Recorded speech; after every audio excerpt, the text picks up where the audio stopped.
Hello everyone, welcome to yes officer JIB CIB YouTube channel.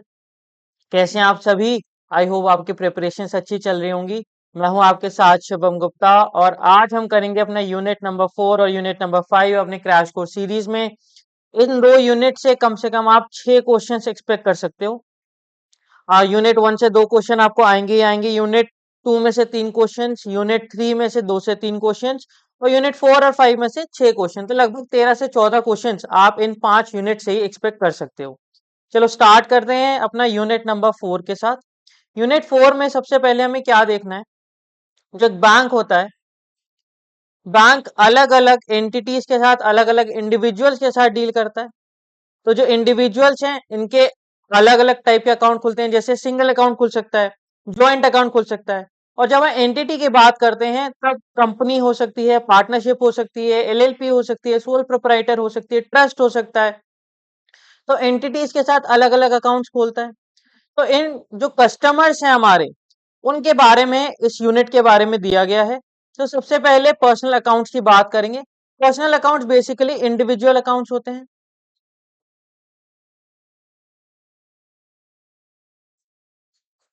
एक individual या तो खुद से अपना अकाउंट खुलवा सकता है, सिंगल अकाउंट खुलवा सकता है, या फिर दो इंडिविजुअल्स मिलकर जॉइंट अकाउंट खुलवा सकते हैं। तो अकाउंट ऑफ इंडिविजुअल्स यानी उसने खुद से खुलवा लिया, इंडिविजुअल्स मिलकर जॉइंट अकाउंट भी खुलवा सकते हैं। जब हम बात करते हैं कि इंडिविजुअल की, तब this individual must be competent to contract. When we say competent to contract, इसमें 3 चीजें आ जाती हैं। यानी कि ये मेजर होना चाहिए, 18 साल से ऊपर होना चाहिए मतलब। Secondly, he should be of sound mind का होना चाहिए। And thirdly, he should not be disqualified by law. तो not be disqualified by law. तो इन 3 चीजों का ध्यान रखना है। अगर मानो वो individual person of unsound mind है या फिर माइनर है, तो उस केस में उसके जो गार्जियन है, उस उनके सिग्नेचर लिए जाते हैं। गार्जियन में भी कोर्ट अपॉइंटेड हो सकता है या नेचुरल गार्जियन हो सकता है। अब नेचुरल गार्जियन कौन होता है? फादर या मदर। जो गार्जियन है, नेचुरल गार्जियन, उसके अंदर स्टेप फादर स्टेप मदर नहीं आते। ठीक है, इस चीज का ध्यान रखना। अकाउंट इंडिविजुअल खुलवा सकता है, कॉम्पिटेटिव कॉन्ट्रैक्ट होना चाहिए और अकाउंट ओपनिंग फॉर्म को साइन करेंगे। अकाउंट ओपनिंग फॉर्म को साइन करेंगे। दो इंडिविजुअल्स या दो से ज्यादा इंडिविजुअल्स मिलके ज्वाइंट अकाउंट खुलवा सकते हैं। अब ये जो ज्वाइंट अकाउंट इन्होंने खुलवाया है, बैंक को ये देखना पड़ता है कि ज्वाइंट अकाउंट में फंड फ्लो कहां से आ रहा है। ठीक है, एक चीज का ये ध्यान रखना है। और जो इंडिविजुअल्स हैं,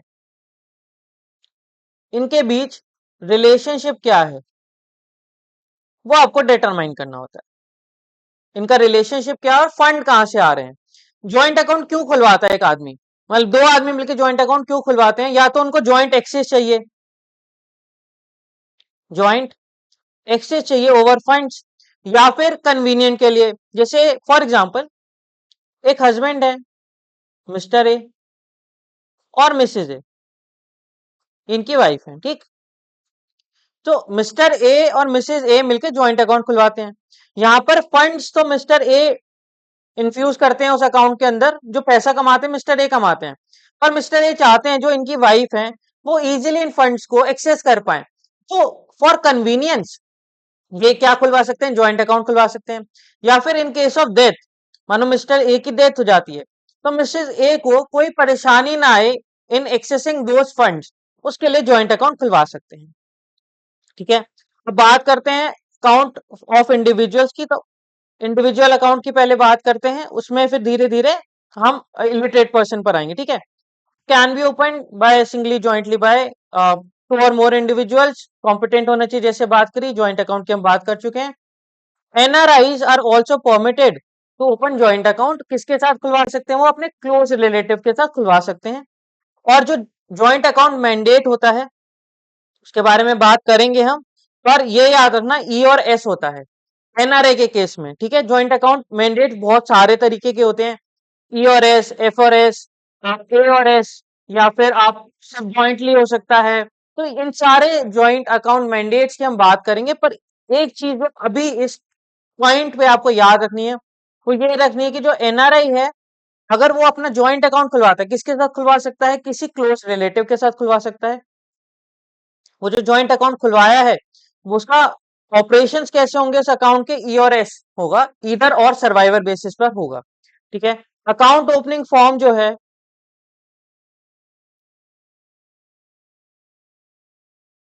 वो सारे ज्वाइंट अकाउंट होल्डर्स साइन करेंगे और केवाईसी जैसे इंडिविजुअल्स का यूनिट 3 में जो केवाईसी के बारे में हमने बात करी थी वैसे ही केवाईसी सबका होगा। तो केवाईसी जो यूनिट 3 में जो डॉक्यूमेंट्स की हमने बात करी थी वो सारे डॉक्यूमेंट्स को आप देखोगे, वेरीफाई करोगे, अपने इंडिविजुअल कस्टमर्स को आइडेंटिफाई करोगे। कस्टमर ड्यू डिलीजेंस आप जैसे बैंक की पॉलिसी उस हिसाब से करोगे जो हमने यूनिट 3 में पूरा कवर कर लिया है, उसको हम आज नहीं छेड़ेंगे। ठीक है, तो ये याद रखना एनआरई जो है अकाउंट खुलवा सकता है, ज्वाइंट अकाउंट खुलवा सकता है, ई और एस बेसिस पर होना चाहिए। ज्वाइंट अकाउंट जितने भी लोग हैं जो मिलकर ज्वाइंट अकाउंट खुलवा रहे हैं वो सबके सब अकाउंट ओपनिंग फॉर्म पे साइन करेंगे और सबका केवाईसी होगा। और दो माइनर मिलकर ज्वाइंट अकाउंट नहीं खुलवा सकते, इस चीज का भी ध्यान रखना। ठीक है, माइनर अकाउंट के बारे में बात करेंगे पर ये याद रखो दो माइनर्स मिलकर ज्वाइंट अकाउंट नहीं खुलवा सकते।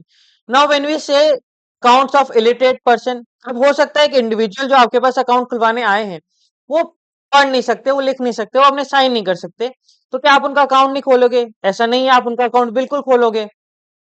पर जब आप उनका अकाउंट खोलोगे तब आप उनको जो भी अकाउंट रिलेटेड रूल्स हैं, अकाउंट रिलेटेड रूल्स जितने भी हैं वो आप उनको समझाओगे और किस लैंग्वेज में समझाओगे, जो लैंग्वेज उनको समझ आती है।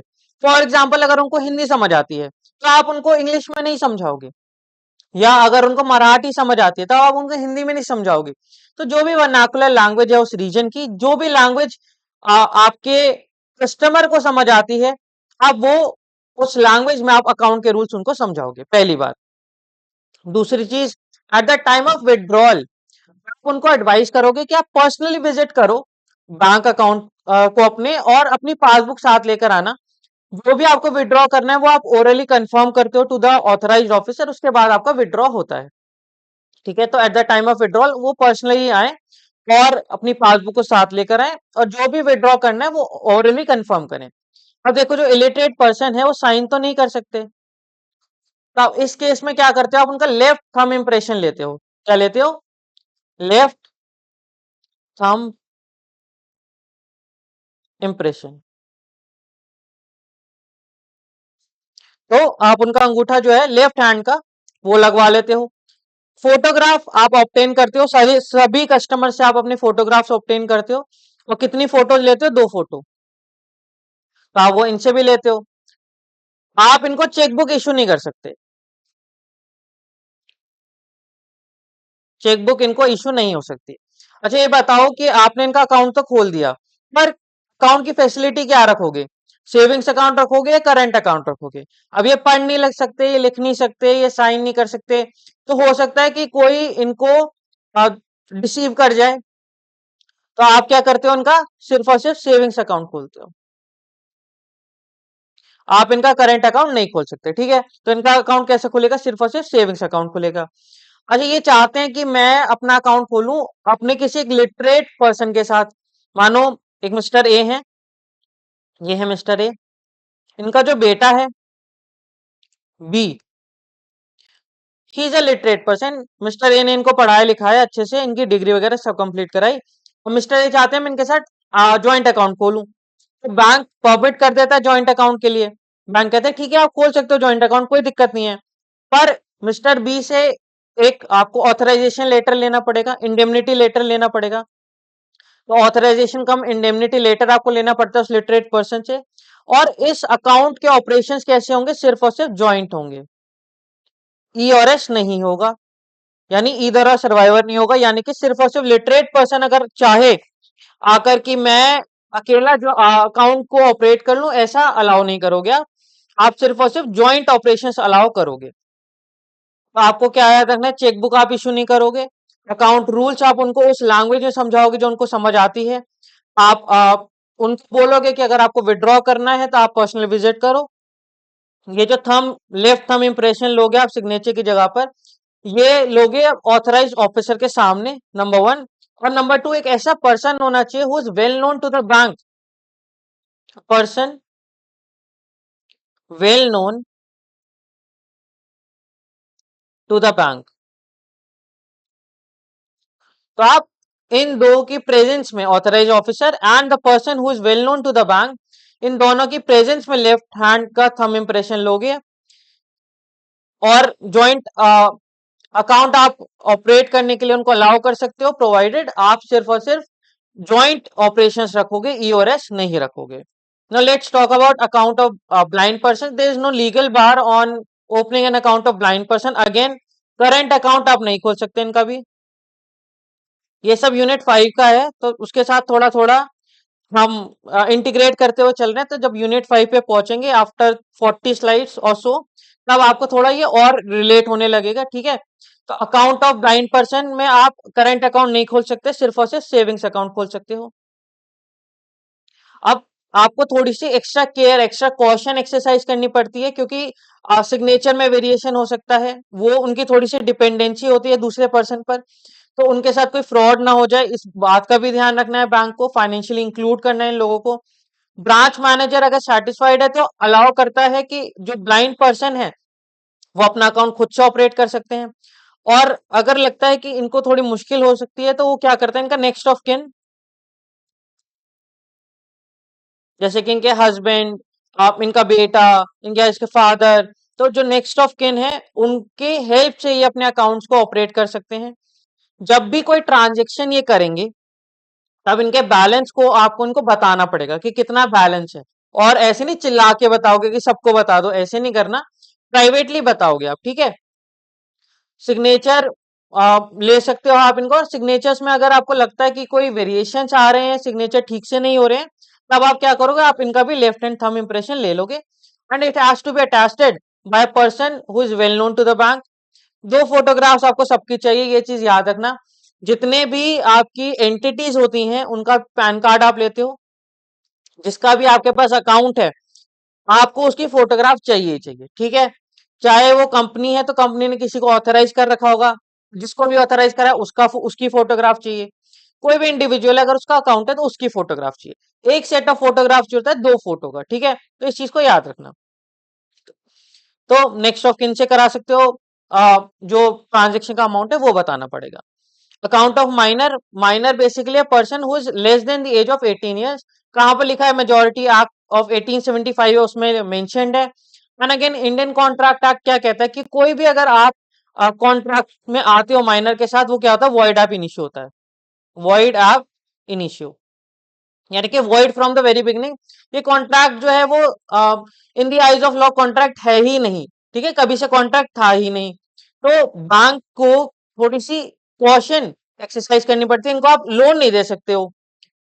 अगर आपने लोन दिया तो जो माइनर है आप उससे रिकवर नहीं करा सकते। सिर्फ और सिर्फ contract which are for the supply of necessities of life, वो वैलिड कॉन्ट्रैक्ट होते हैं। अगेन वो भी आप कैसे ले सकते हो, वो भी एस्टेट से ले सकते हो आप, एस्टेट ऑफ माइनर, यानी जो प्रॉपर्टी है माइनर की उसके अगेंस्ट चार्ज कर सकते हो, माइनर से डायरेक्ट आप नहीं ले सकते।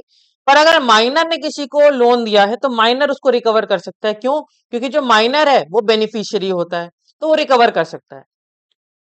तो एक चीज का जो सबसे पहले हमने, जो अभी तक समझी, क्या समझी, जो माइनर है उसके साथ आप कॉन्ट्रैक्ट में नहीं आ सकते, ठीक है। क्यों नहीं आ सकते, क्योंकि जो minor is not competent to contract. तो कैसे आओगे, माइनर के लिए अगर आना है तो उसके गार्जियन के थ्रू आओगे, उसके गार्जियन के थ्रू आओगे, ठीक है। Up to promote the habit of savings, आप क्या करते हो, आप माइनर्स को अलाउ करते हो जो 10 साल या उससे ऊपर है, and the minor should be literate. उसको अलाउ करते हो कि आप अपना डिपॉजिट अकाउंट खोल सकते हो, सेविंग डिपॉजिट आप खोल सकते हो। करंट डिपॉजिट यहाँ पे भी नहीं खोल सकते। करंट डिपॉजिट कब अलाउ होता है, जब गार्जियन ऑपरेटेड तब अलाउड होता है, एज माइनर का आप करंट अकाउंट नहीं खोल सकते। तो माइनर को अलाउ करते हो आप 10 साल से ऊपर के जो माइनर्स हैं, जो लिटरेट हैं बेसिकली, कि आप अपने अकाउंट को खोल लो। दूसरी चीज, आप जो बैंक्स हैं they can fix the minimum age, ये जो 10 ईयर्स है हो सकता है बैंक इसको बढ़ाकर अपनी पॉलिसी के हिसाब से 11 कर दें, 12 कर दें, 14 कर दें। जर्नल गाइडलाइन से 10 साल से ऊपर के जो है वो अलाउ कर देते हैं। केवाईसी दोनों का होना जरूरी होता है, गार्जियन का भी और माइनर का भी। तो जो माइनर का अकाउंट होता है ये कैसे ऑपरेट होता है? थ्रू गार्जियन ऑपरेट होता है। नेचुरल गार्जियन जैसे अभी पहले बताया था कौन होता है, फादर होते हैं, और आरबीआई मदर को भी परमिट करता है, स्टेप फादर स्टेप मदर जो है नेचुरल गार्जियंस नहीं होते। ज्वाइंट अकाउंट आप खोल नहीं सकते दो माइनर्स का। आप एक मैक्सिमम कैपिंग लगा सकते हो कि इस अकाउंट का बैलेंस कितना हो सकता है। चेक जो है वो ड्रॉ हो सकते हैं, ठीक है, वो ड्रॉ हो सकते हैं, कोई इसमें दिक्कत नहीं होती। आप इनको कार्ड प्रोवाइड करते हो, इंटरनेट फैसिलिटी वगैरह सब प्रोवाइड करते हो, वो सारी चीजें अकाउंट ऑफ माइनर्स में प्रोवाइड करी जाती हैं। और माइनर कैसा होना चाहिए, लिटरेट होना चाहिए, ये भी याद रखना। तो रूल्स ऑफ ऑपरेशन की अगर हम बात करें, ओवरड्रॉ नहीं कर सकते आप, जो भी अकाउंट है उसमें ओवरड्रॉ फैसिलिटी आप नहीं दे सकते। माइनस चेक को ड्रॉ कर सकते हैं, और जब वो मेजोरिटी अटेन कर लेते हैं तब कंफर्मेशन चाहिए होती है कि आपका गार्जियन ऑपरेट कर भी सकता है आपके बिहाफ पे या नहीं कर सकता। हो सकता है कि डेथ हो जाए, डेथ माइनर की भी हो सकती है या गार्जियन की भी हो सकती है। तो अगर गार्डियन की डेथ हो गई है तो उस केस में जो माइनर है उसका जो बैलेंस है उसको कब दिया जाएगा, जब वो मेजर बन जाएगा। और अगर मानो माइनर की डेथ हो गई तो उस अकाउंट को क्लोज कर देंगे। बैंक्स मिनिमम एज सेट कर सकते हैं, मैक्सिमम बैलेंस जो है अकाउंट का उसको सेट कर सकते हैं, ठीक है, अकाउंट बैलेंस जो है उसकी कैपिंग हो सकती है। और अगर गार्जियन की डेथ हो गई तो जब वो मेजर हो जाएगा तब उसको पैसा दे दिया जाएगा, और माइनर की डेथ हो गई तो अकाउंट को क्लोज कर दिया जाएगा। एंड अपॉन अटेनिंग मेजोरिटी, जब ये माइनर मेजर बन जाता है तब गार्डियन ऑपरेट नहीं कर सकता अनटिल अनलेस आप जो पर्सन है जो माइनर था अब मेजर बन चुका है उसके इंस्ट्रक्शंस, ऑपरेटिंग इंस्ट्रक्शंस को ऑब्टेन ना कर लो। अब दूसरे कस्टमर्स की बात करते हैं। तो सबसे पहले एचयूएफ की बात करेंगे, फिर partnership firm, LLP, then company, then trust, sole proprietor, clubs हैं, एग्जीक्यूटर्स हैं, गवर्नमेंट बॉडीज, बहुत सारे आपके दूसरे टाइप के कस्टमर्स भी होते हैं। अब ये जो दूसरे टाइप ऑफ कस्टमर्स हैं इनका जनरली क्या खुलता है, करंट अकाउंट, सेविंग्स अकाउंट नहीं खुलता, ठीक है। सेविंग्स अकाउंट पे इंटरेस्ट दिया जाता है, करंट अकाउंट पे इंटरेस्ट नहीं दिया जाता। तो चलो एक एक करके इनकी बात करते हैं। हिंदू अनडिवाइडेड फैमिली, अब बेसिकली ये जो स्टेटस है, ये जो एंटिटी है, ये आप कॉन्ट्रैक्ट से नहीं ला सकते। यानी कि अगर मानो आप और मैं मिलकर बोले कि चलो एक एचयूएफ फॉर्म कर लेते हैं, ऐसे नहीं कर सकते। हिंदू अनडिवाइडेड फैमिली कैसे फॉर्म हो सकती है, एक हिंदू फैमिली होनी चाहिए, वो ही एक हिंदू अनडिवाइडेड फैमिली को फॉर्म कर सकती है। 3 लोग कम से कम उसमें होने चाहिए, हस्बैंड वाइफ और बच्चा उसमें होना चाहिए। And for the purpose of income tax it is a separate legal entity. तो इनकम टैक्स के पर्पस से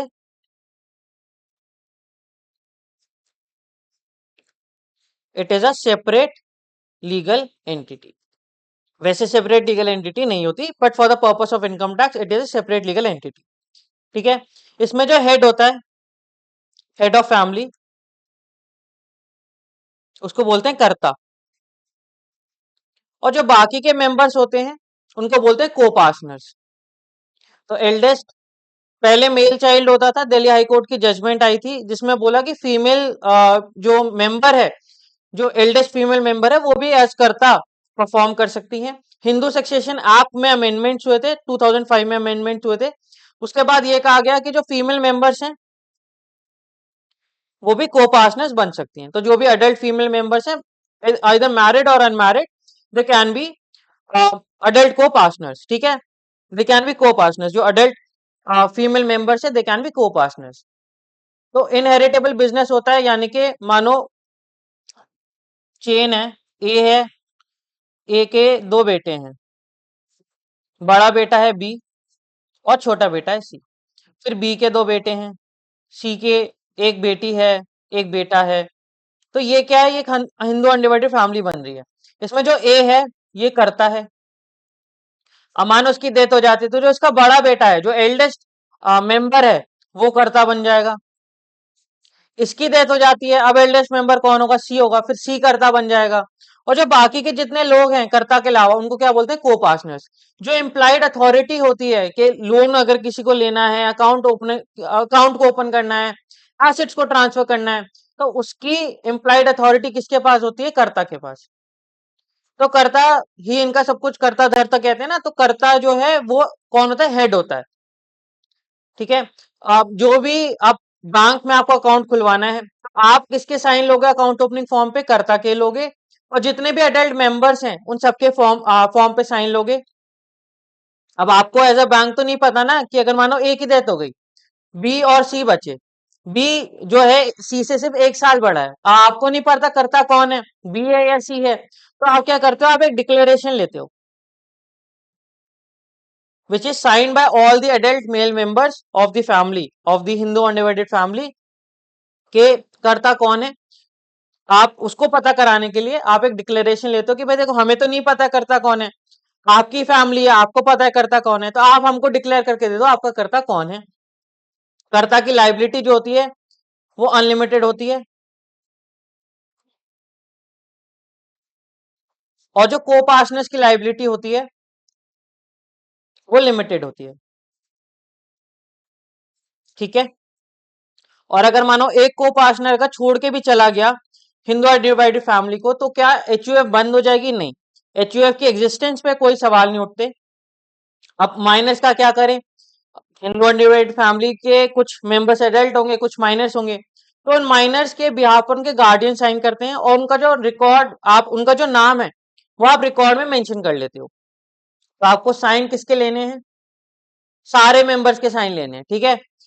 लोन ले सकता है करता, इम्प्लाइड अथॉरिटी उसके पास होती है, बट एडवाइजरी यही होता है कि आप सारे एडल्ट मेंबर्स के साइन ले लो कि बाद में कोई डिस्प्यूट रेज ना हो। ठीक है। तो डॉक्यूमेंट्स क्या क्या लेने? अकाउंट ओपनिंग फॉर्म कौन साइन करेगा? सारे adult members. Specific signature card कर्ता का ले लोगे। जॉइंट हिंदू फैमिली का लेटर यानी जो डिक्लेरेशन है वो आप ले लोगे सारे अडल्ट मेंबर से, और माइनर्स के भी आप उनके जो गार्जियंस है, नेचुरल गार्जियन, उनसे ले लोगे। अब बात करते हैं सोल प्रोप्राइटरशिप फर्म की। This is not a separate legal entity in the eyes of law. जो सोल प्रोप्राइटर है और जो सोल प्रोप्राइटरशिप फर्म है, in the eyes of law वो एक ही है, कि मतलब ये एक ही पर्सन है जो सारा अपना काम मैनेज करता है, और इसका बिजनेस और ये एक ही एंटिटी है। सेविंग्स अकाउंट आप इसका खोल नहीं सकते। क्या खोल सकते हो? करेंट अकाउंट खोल सकते हो खाली। जो भी डॉक्यूमेंट साइन होगा, जो भी सोल प्रोप्राइटर जो है, जो पर्सन है डॉक्यूमेंट साइन कर रहा है, वो साइन करेगा on behalf of sole proprietorship firm. अब देखो इसका कोई सर्टिफिकेट ऑफ रजिस्ट्रेशन आपके पास नहीं होता है, और आपका सर्टिफिकेट ऑफ इनकॉर्पोरेशन नहीं होता है। ठीक है। तो ये इनकॉर्पोरेट तो हुई नहीं है, तो सर्टिफिकेट ऑफ इनकॉर्पोरेशन आपका इसका होता नहीं है। तो कोई भी अकाउंट प्रोप्राइटरशिप फर्म का है वो कैसे ट्रीट होगा कि इंडिविजुअल का ही अकाउंट है। इसमें कौन कौन से डॉक्यूमेंट्स लोगे? तो जो भी केवाईसी चाहिए होती है, जो हमने सोल प्रोप्राइटरशिप की केवाईसी के बारे में बात करी थी ना, कि इंडिविजुअल की केवाईसी के अलावा 2 और डॉक्यूमेंट्स जो चाहिए होते हैं, तो वो आपको चाहिए होंगे, और सारे जो डॉक्यूमेंट्स हैं they should be signed by the proprietor and it should be signed in the name of proprietorship firm। कोई भी चेक ड्रॉ होगा वो भी ड्रॉ होगा in the name of sole proprietorship firm. ठीक है। तो आप इसके सिग्नेचर लोगे, स्पेसिमेन कार्ड पे लोगे, अकाउंट ओपनिंग फॉर्म पे लोगे, डिक्लेरेशन लेते हैं आप sole proprietorship firm, sole proprietor से आप एक डिक्लेरेशन लेते हैं। इसकी लाइबिलिटी जो होती है वो अनलिमिटेड लाइबिलिटी होती है, क्योंकि सेपरेट लीगल एंटिटी है नहीं। ठीक है। चलो पार्टनरशिप फॉर्म की बात करते हैं।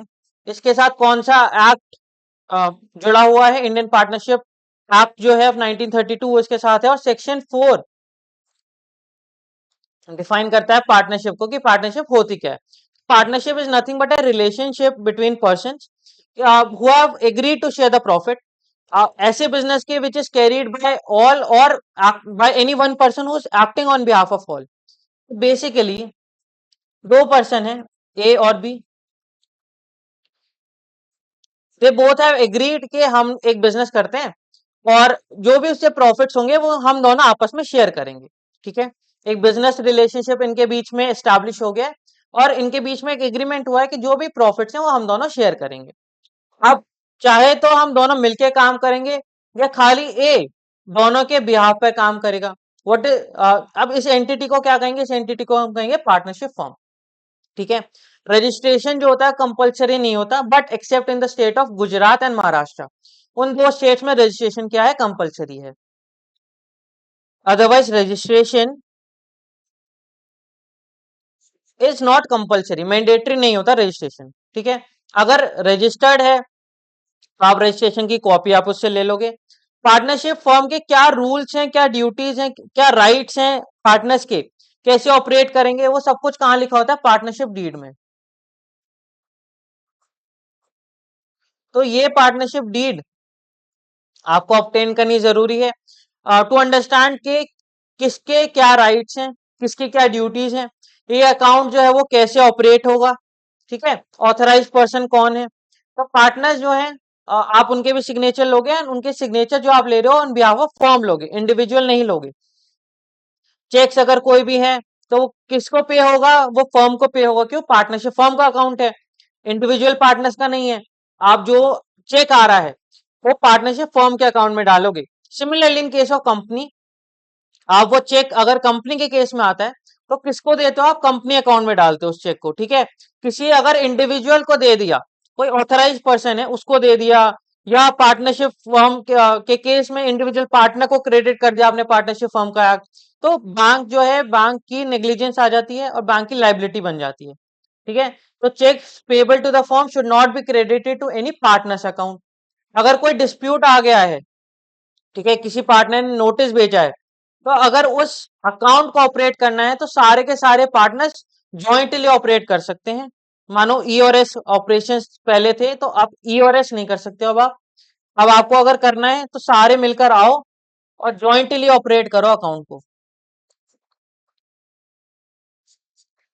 जो पार्टनर्स जो होते हैं वो काम करते हैं as agent of firm and agent of other partners.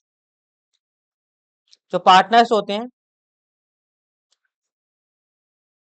They are agents of each other as well as of the firm, ठीक है, वो दोनों के एजेंट्स होते हैं।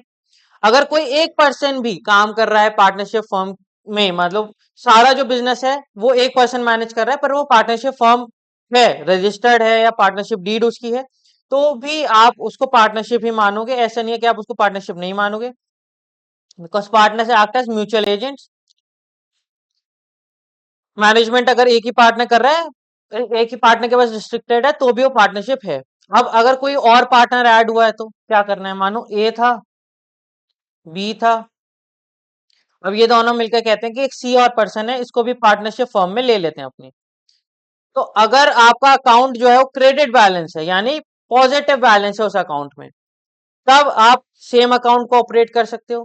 पर अगर डेबिट बैलेंस है तो पुराने अकाउंट को आपको फ्रीज करना पड़ेगा और नया अकाउंट खुलेगा जिसमें ये तीनों पार्टनर जो हैं मिलकर ऑपरेशंस कर सकते हैं। पुराने अकाउंट को आपको फ्रीज करना पड़ेगा जिससे क्लेटन रूल ना लग जाए।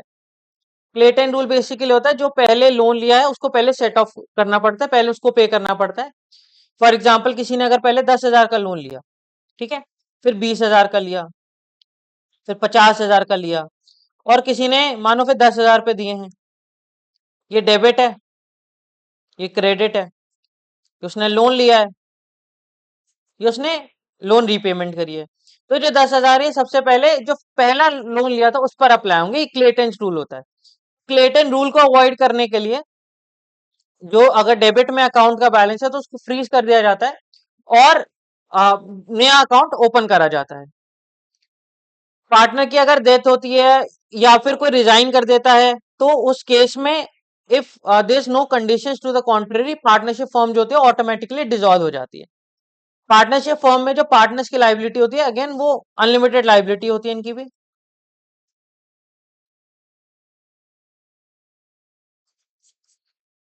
तो पार्टनर की अगर डेथ होती है तो ऑटोमेटिकली डिसॉल्व हो जाते हैं, ऑपरेशंस को रोक दिया जाता है और पार्टनर जिसकी डेथ हुई है उसके जो लाइबिलिटी है उसको असरटेन करा जाता है कि उसकी लाइबिलिटी कितनी है। अगर कोई विड्रॉ करके गया है पार्टनरशिप फॉर्म में से, मानो ए और बी की पार्टनरशिप थी, बी छोड़ के चला गया, तो पार्टनरशिप क्या होगी, ऑटोमेटिकली डिसॉल्व हो जाएगी। अगर ऐसा कोई केस होता है तो जो विड्रॉइंग पार्टनर है उसकी लाइबिलिटी को भी असरटेन करा जाता है।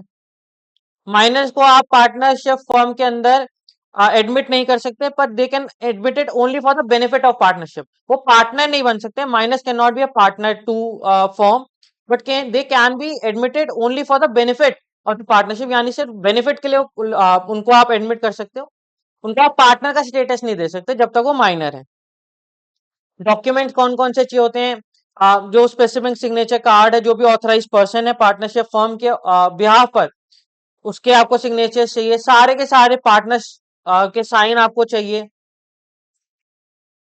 साइन चाहिए। पैन नंबर चाहिए होता है फर्म का, जो पार्टनरशिप फर्म है इसका पैन नंबर चाहिए होता है। जितने भी एंटिटीज हैं जिनका रजिस्ट्रेशन हो सकता है, रिक्वायर्ड है, तो उनका पैन नंबर आपको चाहिए होता है। ठीक है, तो साइन चाहिए, पैन पैन नंबर चाहिए। ऑथराइज पर्सन कौन है?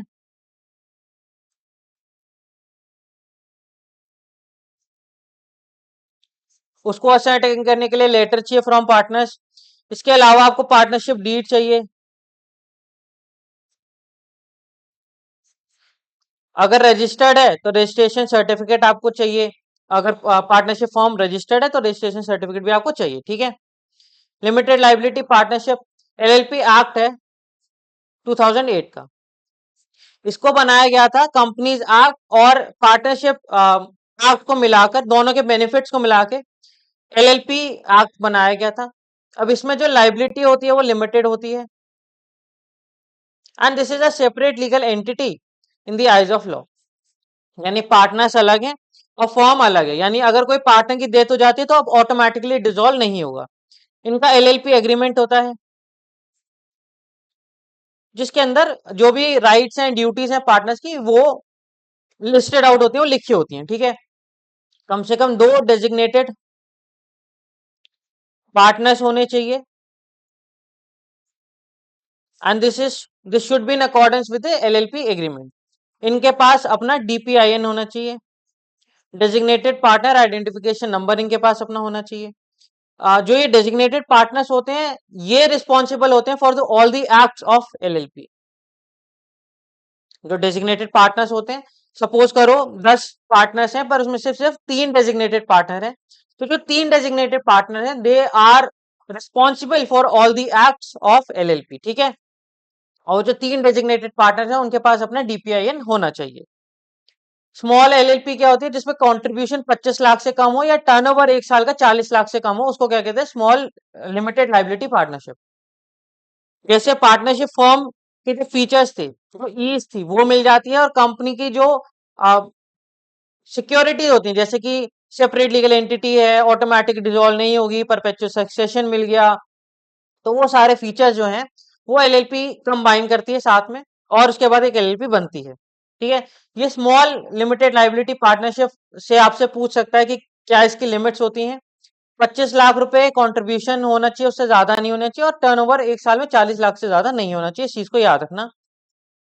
रूल्स क्या होते हैं for opening and operating? Resolution चाहिए डेजिग्नेटेड पार्टनर्स के, कौन ऑथराइज है। कोई भी चेंज अगर हुआ है तो एलएलपी इफेक्ट नहीं होती। कि पार्टनर्स के कॉन्स्टिट्यूशन में कोई चेंज हुआ है, कोई छोड़ के गया है, कोई ऐड हुआ है, तो फिर एलएलपी डिसॉल्व नहीं होती।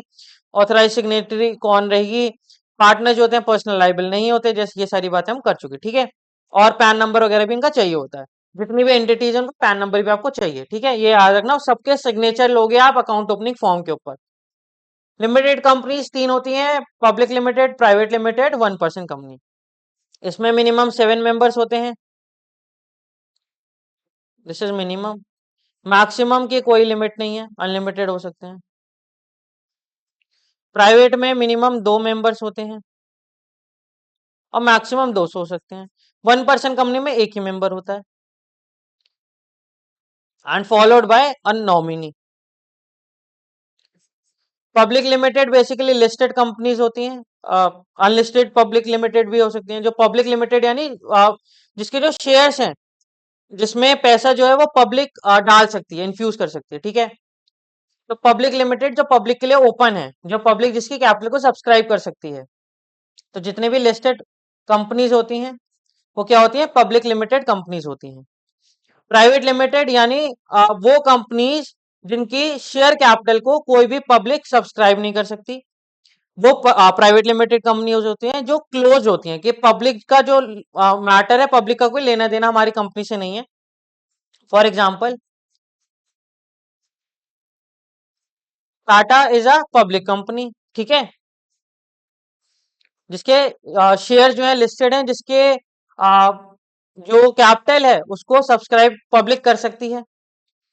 अभी के लिए Swiggy is a private company. ठीक है, जिसके अंदर आप पब्लिक से पैसा नहीं ले सकते। ठीक है, जैसे yes officer is a private company, अभी वी आर नॉट लिस्टेड, तो हमारी जो कैपिटल है उसको पब्लिक सब्सक्राइब नहीं कर सकती है। 1% कंपनी में एक ही पर्सन होता है। This concept is introduce in companies act 2013। उससे पहले की जो कंपनीज एक्ट थी उसमें 1% कंपनी का कंसेप्ट नहीं था। ठीक है, इस चीज को याद रखना। और गवर्नमेंट कंपनीज भी होती हैं। गवर्नमेंट कंपनी वो कंपनी होती है जिसमें गवर्नमेंट का शेयर जो है वो 51% या उससे ज्यादा होता है। ठीक है, तो जितनी भी पब्लिक सेक्टर अंडरटेकिंग्स होती हैं वो क्या होती हैं, वो गवर्नमेंट कंपनीज होती हैं। तो जैसे ओएनजीसी है, गेल है, सेल है, बेल है, ये क्या है, ये गवर्नमेंट कंपनीज है। ठीक है, आप पब्लिक कंपनीज जो पब्लिक जिसमें पैसा डाल सके, टाटा, वेदांता, रिलायंस, ये क्या है, ये पब्लिक लिमिटेड कंपनीज होते हैं। ठीक है, जब आप इनके साथ डील कर रहे हो, अब आप पब्लिक कंपनी के साथ डील कर रहे हो तो इसमें आपके ऑथराइज पर्सन कौन है वो पता होने चाहिए। फ्रॉड ना हो जाए तो कंपनीज क्या करती हैं, दो या उससे ज्यादा ऑथराइज पर्सन की लिस्ट देती है बैंक्स को। वो कहती है इनमें से दो लोग ज्वाइंटली ऑपरेट कर सकते हैं। फॉर एग्जांपल, आपने एक कंपनी है, उसने एक लिस्ट दी कि ए, बी, सी, डी और ई, ये पांच जो हैं ये ऑथराइज पर्सन है। ठीक है, ये पांच जो हैं कंपनी अलाउ करती है कि कंपनी के बिहाफ पे आप बैंक के साथ ये डील करेंगे। इनमें से भी दो लोग ज्वाइंटली होने चाहिए जब बैंक के साथ डील कर रहे हैं, यानी कि ए बी जब मिलकर जाएंगे तब वो बैंक के साथ डील कर सकते हैं, या ए और डी जब मिलकर जाएंगे तब वो बैंक के साथ डील कर सकते हैं। तो ये क्या है, ये ऑथराइज पर्सन है।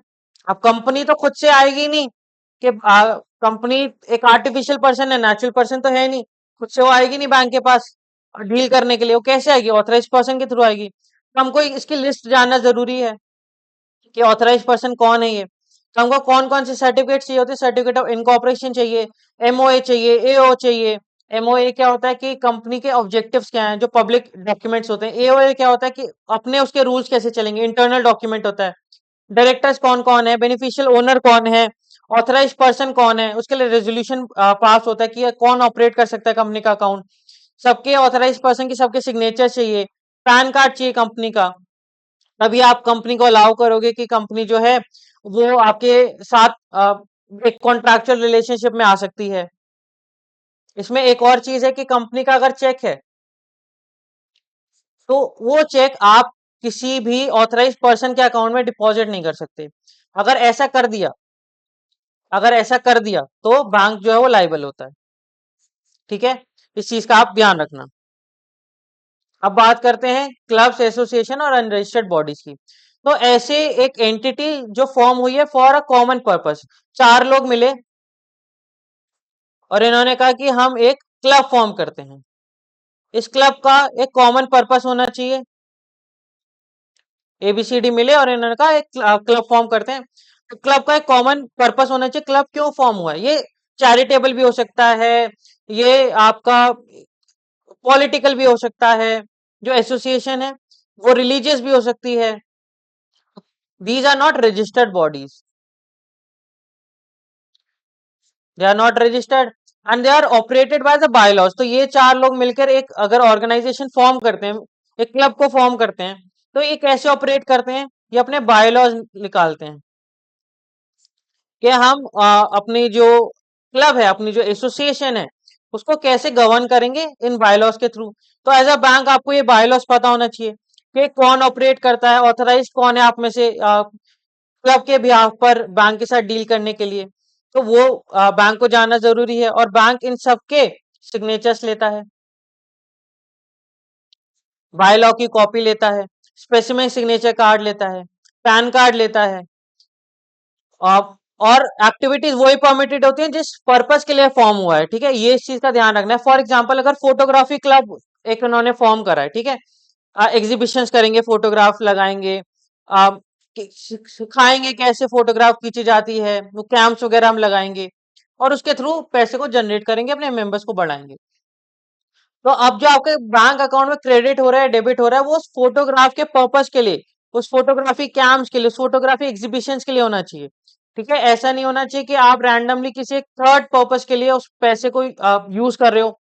तो उस चीजों का ध्यान रखा जाता है। डॉक्यूमेंट्स क्या चाहिए? Current account opening form, specific signature card, copy of bylaws, resolution, beneficiary कौन है, और मेमोरेंडम ऑफ अंडरस्टैंडिंग। बेसिकली जैसे पार्टनरशिप डीड होती है, वैसे एक मेमोरेंडम ऑफ अंडरस्टैंडिंग होती है, एमओयू होता है कि किसके क्या रूल्स हैं, क्या ड्यूटीज हैं, क्या पर्पस है, क्या काम करेंगे, वो सारी चीजें इसके अंदर लिखी होती हैं। ट्रस्ट, ट्रस्ट में तीन पार्टीज होती हैं, ऑथर, ट्रस्टी और बेनिफिशियरी। ऑथर जो ट्रस्ट को फॉर्म करता है, जो ट्रस्ट को मैनेज करता है, उसको बोलते हैं ट्रस्टी। और जिसके लिए ट्रस्ट फॉर्म करा गया है, उसको बोलते हैं बेनिफिशियरी। तो बेसिकली ट्रस्ट फॉर्म करा ऑथर ने, और किसके बेनिफिट के लिए करा? ये जो बेनिफिशियरी है, जिसके भी बेनिफिट के लिए करा, उसको बोलते हैं बेनिफिशियरी। और जो बेनिफिशियरी के लिए, बेनिफिशियरी के इंटरेस्ट में इस ट्रस्ट को मैनेज करता है, उसको बोलते हैं ट्रस्टी। जो डॉक्यूमेंट्स है जिसमें सारी पावर, सारे राइट, सारी ड्यूटीज जो ट्रस्टी की हैं वो दी गई हैं, उसको बोलते हैं ट्रस्ट डीड। ठीक है, तो जैसे partnership deed is important document for for you know exercising, for knowing कि who is what is the right, what are the duties. ऐसे ही trust deed is important document for trust. तो ये registered होती हैं अंडर ट्रस्ट एक्ट, रजिस्टर्ड होती है। Public trust है तो पब्लिक ट्रस्ट एक्ट होता है, उसके साथ ये गवर्न होती है। तो एक जो ट्रस्ट ऑथर होता है, फॉर एग्जांपल मानो एक पर्सन है ए, ठीक है, इसकी प्रॉपर्टी है, बहुत सारी प्रॉपर्टीज हैं इसके पास, फार्म हाउसेज हैं, बहुत सारा पैसा आता है। अब इसका एक नेफ्यू है see, he is only 7 years old। तो इन्होंने, मिस्टर ए ने क्या करा, इन्होंने एक ट्रस्ट बनाया फॉर द बेनिफिट ऑफ सी, कि इसके अगर मानो मैं ना रहूं तो इसकी पढ़ाई का खर्चा, इसके जो लाइफस्टाइल है वो मेंटेन ये कर पाए। तो इसके लिए इन्होंने एक ट्रस्ट फॉर्म करा, और ट्रस्ट में इन्होंने दो पर्सन असाइन करे, बी और डी। तो इस केस में ए क्या है? ऑथर है, सी क्या है? बेनिफिशियरी है, और बी और डी क्या है? ये ट्रस्टी हैं। अब आपको कौन से डॉक्यूमेंट चाहिए होते हैं? पैन नंबर, रजिस्ट्रेशन सर्टिफिकेट आपको चाहिए होता है, ट्रस्ट डीड चाहिए होती है, आपको सिग्नेचर कार्ड चाहिए होता है। ट्रस्ट डीड के अंदर लिखा होता है कि कौन ऑपरेट करेगा, ठीक है, तो ऑथराइज कौन है।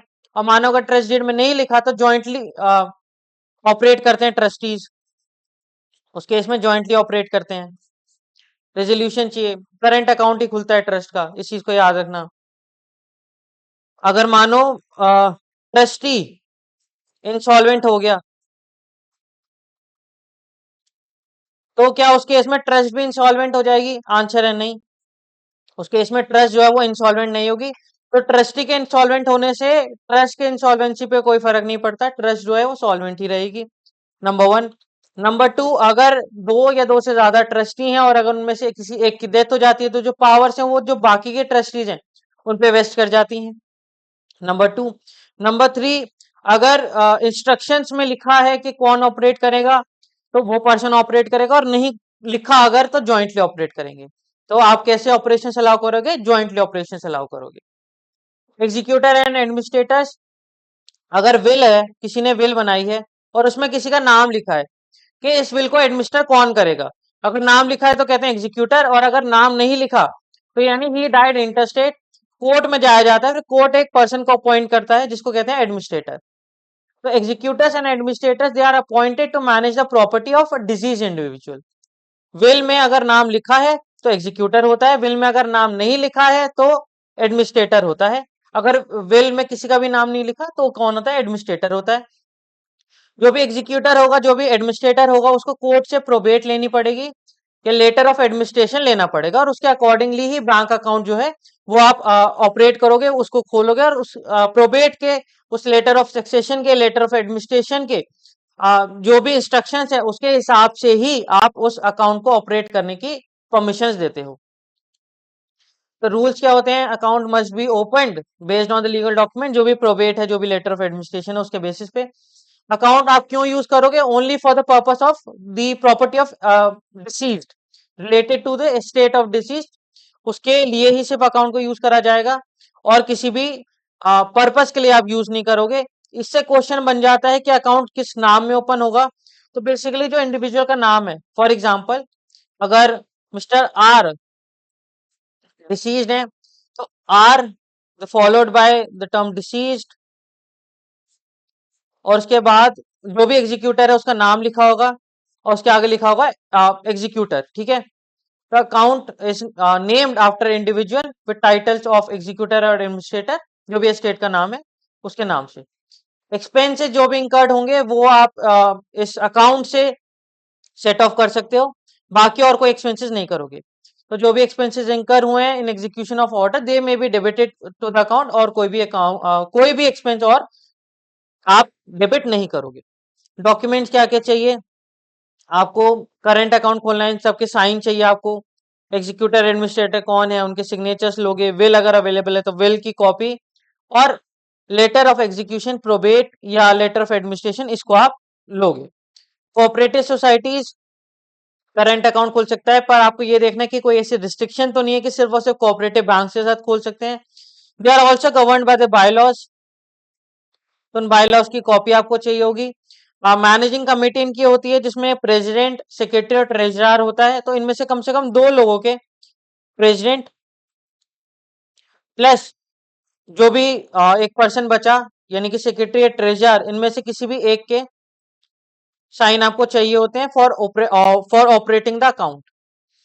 डॉक्यूमेंट्स क्या क्या चाहिए होते हैं? करंट ओपनिंग फॉर्म चाहिए होता है, मैनेजिंग कमेटी चाहिए होती है, ऑथराइज पर्सन कौन होता है, specific signature card, resolution passed, अगर रजिस्टर्ड है तो रजिस्ट्रेशन सर्टिफिकेट, और कॉपी ऑफ बायलॉज। ठीक है, ये आपको चाहिए होते हैं। गवर्नमेंट एंड पब्लिक बॉडीज का अकाउंट कैसे खोलते हो? सेंट्रल गवर्नमेंट कैसे डील करती है उसके transaction? Central government compilation of treasury rules and accounts code के थ्रू डील करती है। स्टेट गवर्नमेंट की अगर बात करें तो स्टेट फाइनेंशियल कोड होता है, उससे डील होता है। बैंक जो है उसको लेटर ऑफ अथॉरिटी चाहिए होती है कॉम्पिटेंट अथॉरिटी से बिफोर ओपनिंग एन अकाउंट। जो गवर्नमेंट होती है उसके बिहाफ पे बैंक फिर पैसे कलेक्ट कर सकता है, रिसीव कर सकता है, रिमिट कर सकता है, या फिर किसी को ट्रांसफर करने हैं, ठीक है, वो कर सकता है। तो पे कर सकता है किसी को, रिसीव कर सकता है, पे कर सकता है, रेमिट कर सकता है। तो ये सारी चीजें बैंक जो है गवर्नमेंट डिपार्टमेंट के बिहाफ पे कर सकता है। रिसीव कैसे करते हैं? चालान से करते हैं। अब मानो किसी का रिफंड है, तो वो क्या है, पे कर रहा है। किसी को सब्सिडी देनी है, बैंक अकाउंट में ट्रांसफर करना है, तो बैंक ये सारी चीजें कर सकता है गवर्नमेंट के बिहाफ पे।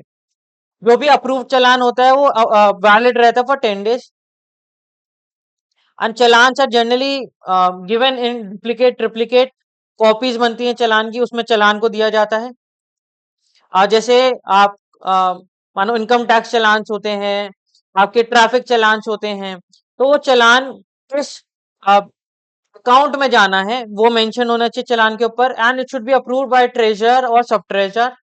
पेमेंट जो होती है, यानी कोई रिफंड करना है या कोई सब्सिडी अमाउंट है देनी है, चेक्स ड्रॉ कर सकते हैं। एक पर्टिकुलर बजट दिया जाता है हर डिपार्टमेंट को, वो उतने बजट में चेक को ड्रॉ कर सकता है। ओवरड्रॉ फैसिलिटी अवेलेबल नहीं होती, ठीक है। जितना आपके अकाउंट में बैलेंस है उतना ही आप पैसे को ले सकते हो। तो जो गवर्नमेंट डिपार्टमेंट्स हैं वो सैलरीज देने के लिए पेमेंट्स कर सकते हैं उस गवर्नमेंट के अकाउंट से, तो सारी चीजें पे कर सकते हैं। अब this topic is quite important for your exam point of view also. Norm for opening current accounts. Bank account कैसे ओपन होते हैं? अब इसमें डॉक्यूमेंट्स भी समझ लो, डॉक्यूमेंट्स क्या क्या चाहिए होते हैं। अकाउंट कैसे खुलेगा? करंट अकाउंट खुलेगा, यहाँ पर जो लिंक करा जाता है सिग्नेचर्स को, वो करा जाता है with the post and not with the individual. से पर्सन ए अभी ऑथराइज पर्सन है और वो रजिस्ट्रार है, ठीक है।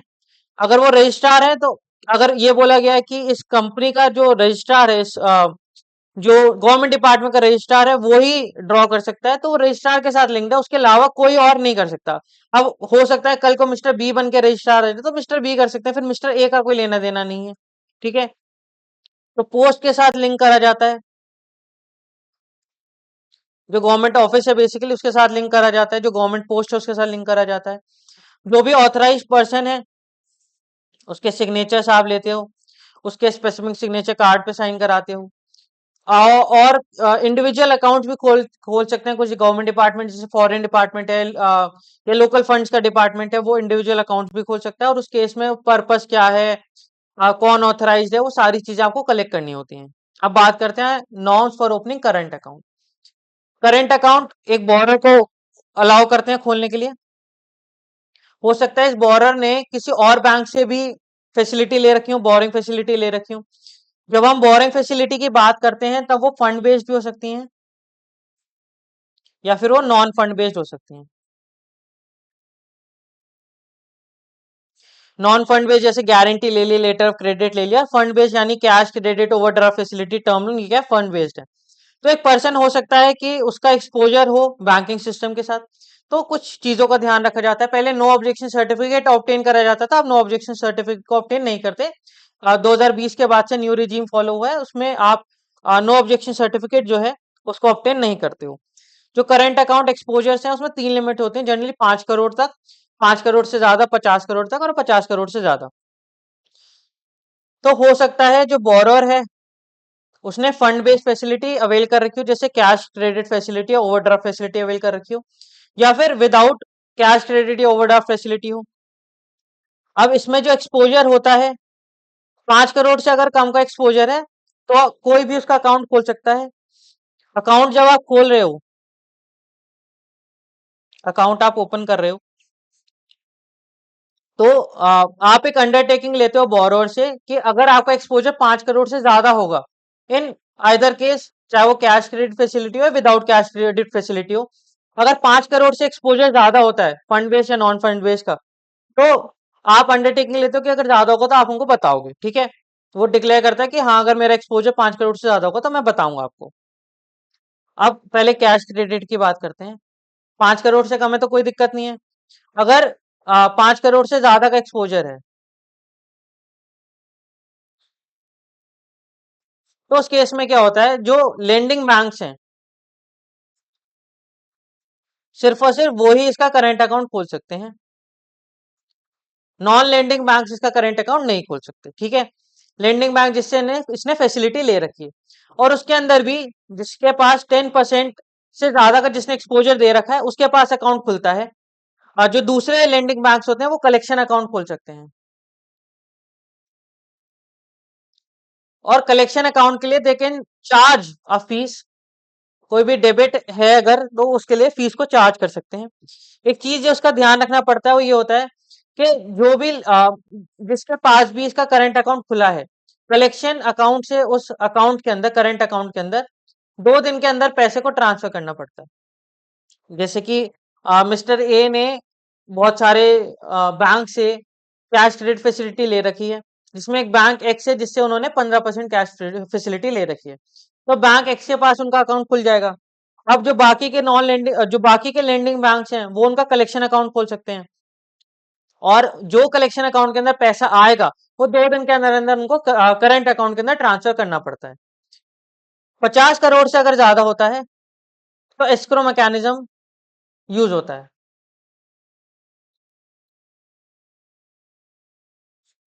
अगर 50 करोड़ से ज्यादा का मैकेनिज्म एक्सपोजर है तो एस्क्रो मैकेनिज्म जो है वो यूज होता है। किस केस में यूज होता है वो, कैश क्रेडिट या ओडी की फैसिलिटी नहीं भी ले रखी तो भी एस्क्रो मैकेनिज्म यूज होता है। एस्क्रो मैकेनिज्म में बेसिकली एक न्यूट्रल अकाउंट खुलता है, और सिर्फ लेंडिंग जो बैंक्स हैं वो इसको एक्सपोजर देते हैं। मैं दोबारा से एक बार बता देता हूँ आपको। जो कैश क्रेडिट फैसिलिटी है इसमें हो सकता है दो चीजें हो, 5 करोड़ से कम का एक्सपोजर हो या 5 करोड़ से ज्यादा का एक्सपोजर हो। ठीक है, 5 करोड़ से ज्यादा का एक्सपोजर अगर होगा तो सिर्फ और सिर्फ लेंडिंग बैंक्स जो हैं वो खोल सकते हैं, और जो लेंडिंग बैंक में भी जिसके पास 10% से ज्यादा का शेयर है वो खोल सकता है। किसके पास भी अगर 10% तक नहीं है तो जिसने भी सबसे ज्यादा आ, इसको एक्सपोजर दे रखा है वो खोल सकता है। दूसरे जो लेंडिंग बैंक्स होते हैं वो क्या कर सकते हैं, कलेक्शन अकाउंट खोल सकते हैं। तो कलेक्शन अकाउंट से लेंडिंग बैंक वाले अकाउंट में 2 दिन के अंदर पैसे को ट्रांसफर करना पड़ता है। अगर विदाउट कैश क्रेडिट फैसिलिटी की बात करें तो 5 करोड़ से अगर कम है तो अंडरटेकिंग देनी पड़ती है, इसमें भी अंडरटेकिंग देनी पड़ती है। 5 करोड़ से ज्यादा 50 करोड़ तक से कम है तो नॉन लेंडिंग बैंक जो है वो कलेक्शन अकाउंट खोल सकते हैं। और अगर 50 करोड़ से एक्सपोजर ज्यादा है तो एस्क्रो अकाउंट खुलता है। एस्क्रो अकाउंट जो होता है एक न्यूट्रल अकाउंट होता है जिसके अंदर से पैसा आप तभी निकाल सकते हो जब आप जो सर्टेन टर्म्स एंड कंडीशंस है उनको फुलफिल करोगे, तभी आप उससे पैसा निकाल सकते हो। और एस्क्रो अकाउंट कौन खोलेगा, सिर्फ और सिर्फ लेंडिंग बैंक खोलेंगे। यहाँ पर नॉन लेंडिंग बैंक कुछ नहीं करेगा, 5 करोड़ से अगर ज्यादा का है तो यहाँ पर कलेक्शन अकाउंट खोल सकता है, इस चीज का याद रखना। दूसरी गाइडलाइंस की अगर हम बात करें तो क्रेडिट डिसिप्लिन को मेंटेन करने के लिए बैंक जो है वो गाइडलाइंस को फॉलो करता है। बैंक की गाइडलाइंस को, जो कलेक्शन अकाउंट खोल रहा है वो फीस को डेबिट कर सकता है। 6 महीने में एक बार कम से कम अकाउंट को आप रिव्यू करते हो टू चेक के सारी चीजें ठीक से कंप्लाई करी हैं या नहीं करी हैं। अगर बैंकिंग चेंज में कोई भी अरेंजमेंट में चेंज होता है यानी 5 करोड़ से मानो ऊपर चला गया तो जो दूसरी एप्लीकेबल गाइडलाइंस है वो उस पर अप्लाई हो जाती हैं। टर्म्स एंड, अगर टर्म लोन है या आपने ग्रांट करा है तो पैसा आप डायरेक्टली सप्लायर को देते हो।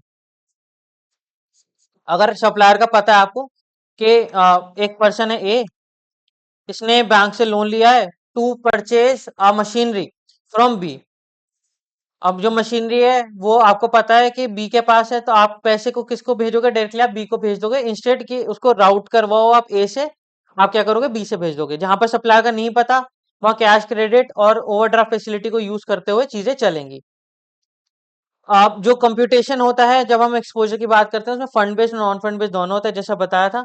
और अगर कोई प्रोप्राइटरशिप फॉर्म का एक्सपोजर है, प्रोप्राइटरशिप जो इंडिविजुअल उसका एक्सपोजर है, उसको आप एक ही निगाह से देखते हो कि सेपरेट लीगल एंटिटी नहीं है, तो उसकी जो बोरिंग्स आप देखोगे तो आप सेम फुटिंग पे उसको कंसिडर करते हो। कुछ एग्जेम्पशंस दी गई हैं from considering these norms. Basically अगर कोई गवर्नमेंट डिपार्टमेंट का प्रोजेक्ट है या कोई प्रोजेक्ट है for related to real estate under RERA या फेमा अकाउंट के ट्रांजेक्शन हैं तो वो जनरली इनसे एक्सक्लूडेड रहते हैं, आप उनमें एग्जामेशन जो है अलाउ कर देते हो। तो स्पेसिफिक अकाउंट्स अगर लॉ में परमिटेड हैं या फिर प्रोजेक्ट बेस्ड अकाउंट्स हैं तो उन अकाउंट्स के अंदर आप एग्जामेशन दे सकते हो। इसमें कौन कौन से आ जाते हैं, real estate account under RERA, अगर कोई अकाउंट है जिससे IPO, NFO, FPO, fresh public offering, new public offering, initial public offering हो रही है, वो एक्सक्लूडेड होता है। फेमा के अंदर जो ऑथराइज पर्सन होते हैं उनका जो अकाउंट होता है वो एक्सक्लूडेड होता है। तो ये जनरल एग्जाम्पशन वहां पर मिल जाते हैं। फोटोग्राफ की बात करी जाए तो सारे जो आपके अकाउंट होल्डर्स हैं आपको उनसे फोटोग्राफ ऑब्टेन करनी होती है। सेट ऑफ 2 फोटोग्राफ होता है, एक सेट आपको ऑब्टेन करना पड़ता है। और आप ओवीडी की फोटो कॉपी करा के नहीं दे सकते। फोटोग्राफ की जो कॉस्ट होती है वो किसको बेयर करनी पड़ती है, जो कंज्यूमर है उसको बेयर करनी पड़ती है। Government departments, banks, they are exempted, अगर उनका अकाउंट है तो they are exempted from providing photograph. और जो स्टाफ है जो आपके बैंक का स्टाफ है आपका उसका अगर अकाउंट है तो they are exempted from providing photographs. जो भी ऑथराइज पर्सन है उसकी भी फोटोग्राफ आपको ऑब्टेन करनी पड़ती है, तो इस चीज का आपको ध्यान रखना पड़ता है। Just a second.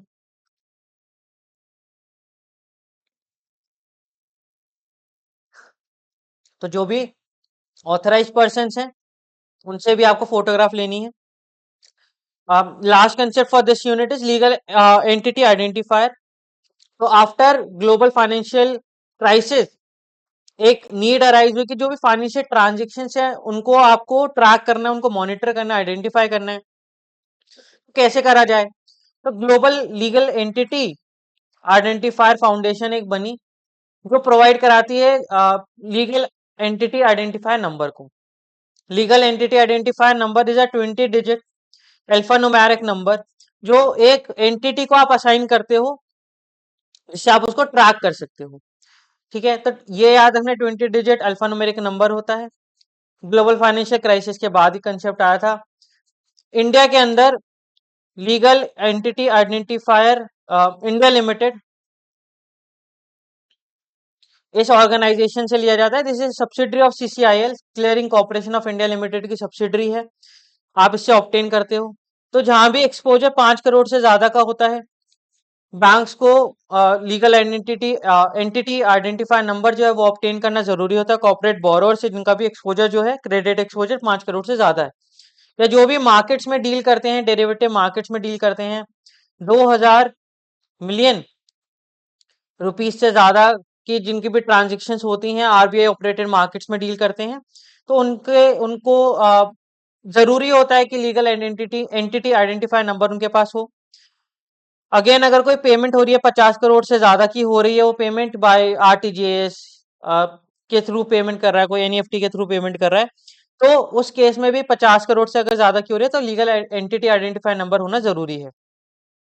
ये जो नॉर्म्स होते हैं ये कोऑपरेटिव बैंक्स पे, एनबीएफसी पे, शेड्यूल कमर्शियल बैंक सब पे एप्लीकेबल होते हैं। ठीक है, इस चीज का याद रखना आपके एनबीएफसी पर भी अप्लाई होते हैं। ये गवर्नमेंट डिपार्टमेंट्स पे ये अप्लाई नहीं होते, गवर्नमेंट डिपार्टमेंट जो है वो एग्जेम्प्टेड होते हैं from obtaining a legal entity identify number. और अगर किसी ऑर्गेनाइजेशन ने, कॉर्पोरेट बोरोअर ने लीगल एंटिटी आइडेंटिफाई नंबर को ऑब्टेन नहीं करा है, अगर उसने ऑब्टेन नहीं करा है इसको, तब उस केस के अंदर आप क्या करोगे, फ्रेश बोरिंग्स आप उसको नहीं दोगे, आप डिसबर्समेंट्स आप नहीं करोगे उस केस के अंदर। ठीक है, तो bank has to make sure कि जो भी एंटिटी है जिसका 5 करोड़ से ज्यादा का एक्सपोजर है, इसकी टाइमलाइंस आई थी कि 2023, 24, 25, तो 23 तक 25 करोड़ से किसी का ज्यादा है तो उसको अप्रैल 30, 2023 तक लीगल एंटिटी आइडेंटिफाई नंबर लेना जरूरी है। जिसका भी 10 करोड़ से लेकर 25 करोड़ तक है, 2024 तक मैंडेटरी था, अप्रैल 30, 2024 तक, और 5 करोड़ से जिसका ज्यादा है उसको 2025 तक आपका लीगल एंटिटी आइडेंटिफायर नंबर लेना जरूरी होता है। तो ये लिमिट से याद रखना, credit exposure 5 crore, payments related 50 crore, और 200 million rupees in the for those corporate entities who are operating in the markets regulated by RBI। 25 crore से ज्यादा ये बात हम कर चुके हैं। ठीक है, अब बात करते हैं यूनिट 5 की। यूनिट 4 समझ आ गया होगा, अब यूनिट 5 पे चलते हैं। ठीक है, आई होप आपको समझ आ गया होगा। कोई भी डाउट है बेझिझक कमेंट सेक्शन में पूछ लेना, या टेलीग्राम ग्रुप चैनल पे पूछ लेना। ठीक है, कोई घबराने वाली कोई बात नहीं है, कोई हेजिटेट मत करना कोई भी डाउट पूछने में। अब डिपॉजिट अकाउंट के बारे में बात करें तो सेविंग्स अकाउंट की सबसे पहले बात करेंगे, फिर करंट अकाउंट पे चलेंगे। सेविंग्स अकाउंट में ही बीएसबीडीए के बारे में बात करेंगे, तो पहले करंट अकाउंट देखेंगे, फिर सेविंग्स अकाउंट, फिर BSBDA account, fix account, recurring account, और जो भी दूसरे टाइप के डिपॉजिट्स हैं फिर उनको देखेंगे। करंट अकाउंट बेसिकली क्या होता है? करंट अकाउंट ट्रांजेक्शनल अकाउंट होता है जो ट्रेडर्स यूज करते हैं, बिजनेसेस यूज करते हैं, जिसमें कोई भी पेमेंट की, विड्रॉ की कोई लिमिट नहीं होती। तो there is no limit for deposit और विड्रॉ। कौन कौन एलिजिबल होता है? तो इंडिविजुअल्स एलिजिबल होते हैं। जिन एंटिटीज की अभी बात करी, जिन कस्टमर्स की अभी बात करी, HUF, sole proprietor, partnership firm, LLP, customer, corporate, basically आपका कॉर्पोरेट सोसाइटी, क्लब्स, एसोसिएशंस, वो सब एलिजिबल होते हैं to open a current account. इन एलिजिबल कौन होता है? गर्दानशीन वुमेन नहीं खोल सकती हैं, माइनर्स नहीं खोल सकते हैं। माइनर्स अगर अगर माइनर का अकाउंट गार्जियन ऑपरेट करता है उस केस में खोल सकते हैं। इलिटरेट पर्सन नहीं खोल सकते, ब्लाइंड पर्सन नहीं खोल सकते। मिनिमम अकाउंट लिमिट सेट कर सकता है bank, minimum account limit set कर सकता है। मैक्सिमम कुछ नहीं होती इसमें, मैक्सिमम कितने पैसा रख लो। ठीक है, अगर आपको विड्रॉ करना है तो जो भी परमिसेबल मेथड्स हैं आप उससे अपने पैसे को विड्रॉ कर सकते हो। चेक से विड्रॉ कर सकते हो, डीडी से विड्रॉ कर सकते हो, इलेक्ट्रॉनिक मोड से विड्रॉ कर सकते हो। तो कोई भी परमिटेड मेथड आप उससे विड्रॉ कर सकते हो अपने पैसे को, और स्टैंडिंग इंस्ट्रक्शंस दे सकता है। एक अकाउंट होल्डर अपने करंट अकाउंट पे स्टैंडिंग इंस्ट्रक्शंस दे सकता है, जैसे कि मानो एक बिजनेस है, वो चाहता है कि भाई रेगुलर पे होता रहे, इलेक्ट्रिसिटी बिल जो भी आ रहा है वो अपने आप पे हो जाए अकाउंट से। तो वो बैंक को बोल सकता है कि कोई भी इलेक्ट्रिसिटी बिल आएगा, कोई भी इंश्योरेंस का प्रीमियम है, कोई भी फीस है, आप अपने आप से उसको पे कर दो, ठीक है। तो मैंडेट दे दिया कि आप उसको पे कर दो। अगेन, इंटरेस्ट कितना मिलता है इस पे? 0%, नील बटे सन्नाटा, कोई इंटरेस्ट नहीं मिलता, ठीक है। टेम्परेरी ओवरड्राफ्ट फैसिलिटी मिल सकती है, जो भी अकाउंट होल्डर्स अगर अकाउंट का ऑपरेशन सेटिस्फैक्टरी रखते हैं, लगता है कि ट्रस्ट वर्दी अकाउंट्स हैं, अच्छे अकाउंट होल्डर्स हैं, तो उनको टेम्परेरी ओवरड्राफ्ट फैसिलिटी बैंक जो वो प्रोवाइड कर सकता है। सेविंग्स अकाउंट की अगर बात करें, इस पर इंटरेस्ट मिलता है, इंटरेस्ट मिलता है, इसको बिल्कुल इंटरेस्ट मिलेगा, ठीक है। सेविंग अकाउंट कोई भी इंडिविजुअल है वो सेविंग्स अकाउंट खोल सकते हैं। इसमें भी मिनिमम बैलेंस जो है बैंक प्रिस्क्राइब कर सकता है। नंबर ऑफ विड्रॉ कितने कर सकते हो आप इसमें, वो प्रिस्क्राइब हो सकता है कि आप एक महीने में इससे ज्यादा विड्रॉ नहीं कर सकते, इतने इतने अमाउंट को आप विड्रॉ नहीं कर सकते। कैसे आप विड्रॉ कर सकते हो? जो भी परमिसेबल मेथड्स होते हैं उनको यूज करके आप विड्रॉ कर सकते हो। रिस्ट्रिक्शंस क्या होती है? कोई भी बिजनेस या ट्रेडिंग एक्टिविटी जो है वो ओपन नहीं कर सकती है। बैलेंस की कोई लिमिट नहीं होती, बैलेंस आप कितना मर्जी रख सकते हो उसमें। तो बैलेंस की लिमिट इसके अंदर नहीं होती है। इंटरेस्ट रेट कितना मिलता है? यूनिफॉर्म होता है फॉर 1 लाख रुपीज, और 1 लाख से ज्यादा जो बैंक्स हैं they can decide upon the interest rate. तो डिफरेंशियल इंटरेस्ट रेट प्रोवाइड कर सकते हैं 1 लाख से ज्यादा पर कोई भी डिस्क्रिमिनेशन नहीं करेगा bank in terms of interest rate की। अगर मान दो कस्टमर्स हैं, कस्टमर ए और customer B, they both are similarly aged, और ए का अकाउंट जो है वो दिल्ली ब्रांच में, बी का अकाउंट जो है मुंबई ब्रांच में, तो ए को ज्यादा आप इंटरेस्ट दे रहे हो, बी को कम इंटरेस्ट दे रहे हो, ऐसा नहीं आप कर सकते। This is not permissible. Interest rate पहले बैंक खुद से फिक्स करते थे, आरबीआई ने डीरेगुलेट कर दिए थे कि पहले आरबीआई फिक्स करता था, फिर आरबीआई ने डीरेगुलेट करके बैंक्स को अलाउ करा कि आप जो है आप अपने इंटरेस्ट को खुद से फिक्स कर सकते हो। बट एक चीज का जो ध्यान रखना है, 1 लाख रुपए तक जो आप इंटरेस्ट दोगे वो क्या दोगे? यूनिफॉर्म रेट पे दोगे। 1 लाख से ज्यादा आप अपने सेट कर सकते हो, डिफरेंशियल इंटरेस्ट रेट सेट कर सकते हो। Who are eligible to open prohibited entities कौन होती है? Eligible basically individual, minor of HUF खोल सकता है, और गवर्नमेंट परमिसेबल एंटिटी जैसे कि केविक खोल सकता है, सेल्फ हेल्प ग्रुप्स खोल सकते हैं, एनजीओ खोल सकते हैं सेविंग्स अकाउंट। प्रोहिबिटेड कौन होते हैं? Government departments, municipal body, state housing board, बाकी जितनी एंटिटीज के बारे में हमने बात करी थी, ट्रेडिंग बिजनेस प्रोफेशनल्स जो ट्रेड कर रहे हैं बेसिकली, क्योंकि करंट अकाउंट क्या होता है? वो ट्रेडिंग अकाउंट होता है, तो आप वो खुलवाओ, सेविंग्स अकाउंट मत खुलवाओ। और ट्रेडिंग के अगर आप बिजनेस में इन्वॉल्व हो, कोई भी कंपनी है, कोई भी पार्टनरशिप फर्म है, कोई भी एलएलपी है, तो वो सेविंग्स बैंक अकाउंट नहीं खोल सकती, ठीक है। Other savings bank regulations, minimum balance बोल सकता है एक कि आप मेंटेन करो, अगर नहीं करते तो नोटिस प्रोवाइड करा जाता है, जिसके 30 डेज के अंदर अंदर आपको अपना बैलेंस को मेंटेन करना पड़ता है। अगर आप वो 30 डेज के अंदर अपने बैलेंस को मेंटेन नहीं करते हो, तो बैंक चार्जेस अप्लाई कर सकता है। मिनिमम बैलेंस चार्जेस होते हैं बैंक के, आपसे किसी बैंक के 5,000 होते हैं, किसी के 10,000। मिनिमम बैलेंस की बात करो, चार्जेस 5,000 10,000 मत समझना, चार्जेस तो रीजनेबल चार्जेस लगाते हैं बैंक।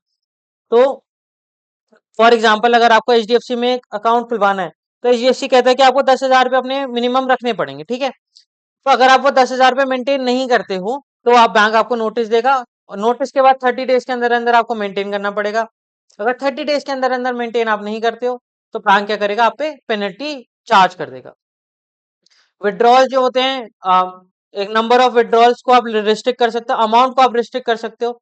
तो अमाउंट और ड्यूरेशन कितने आप विड्रॉ कर सकते हो एक टाइम पीरियड में, आप उसको रिस्ट्रिक्ट कर सकते हो।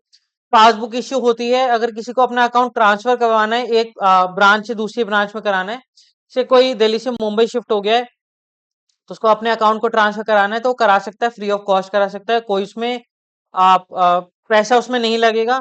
स्टाफ अकाउंट्स को क्लोजली मॉनिटर करा जाता है कि कोई भी थर्ड पार्टी चेक तो नहीं इसके अंदर डिपॉजिट हो रहे हैं, तो इस चीज को देखा जाएगा। जो स्टाफ है वो एक नंबर ऑफ बहुत सारे अकाउंट्स ना खुलवा रहा हो, उस चीज को देखा जाएगा।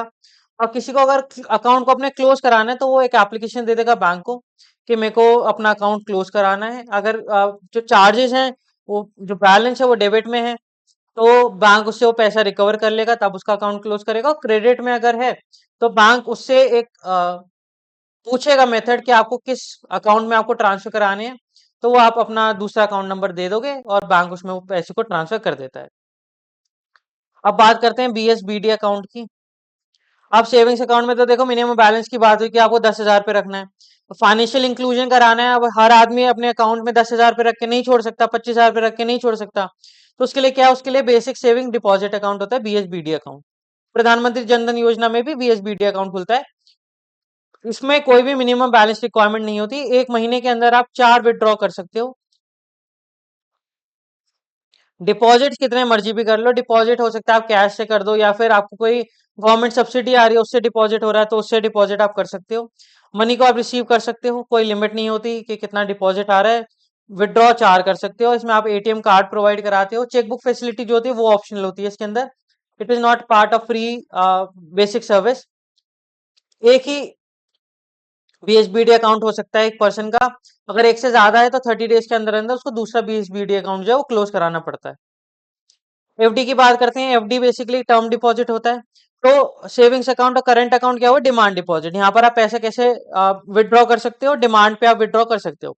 FD क्या होता है? FD RD ये सब क्या होते हैं? टर्म डिपॉजिट्स होते हैं।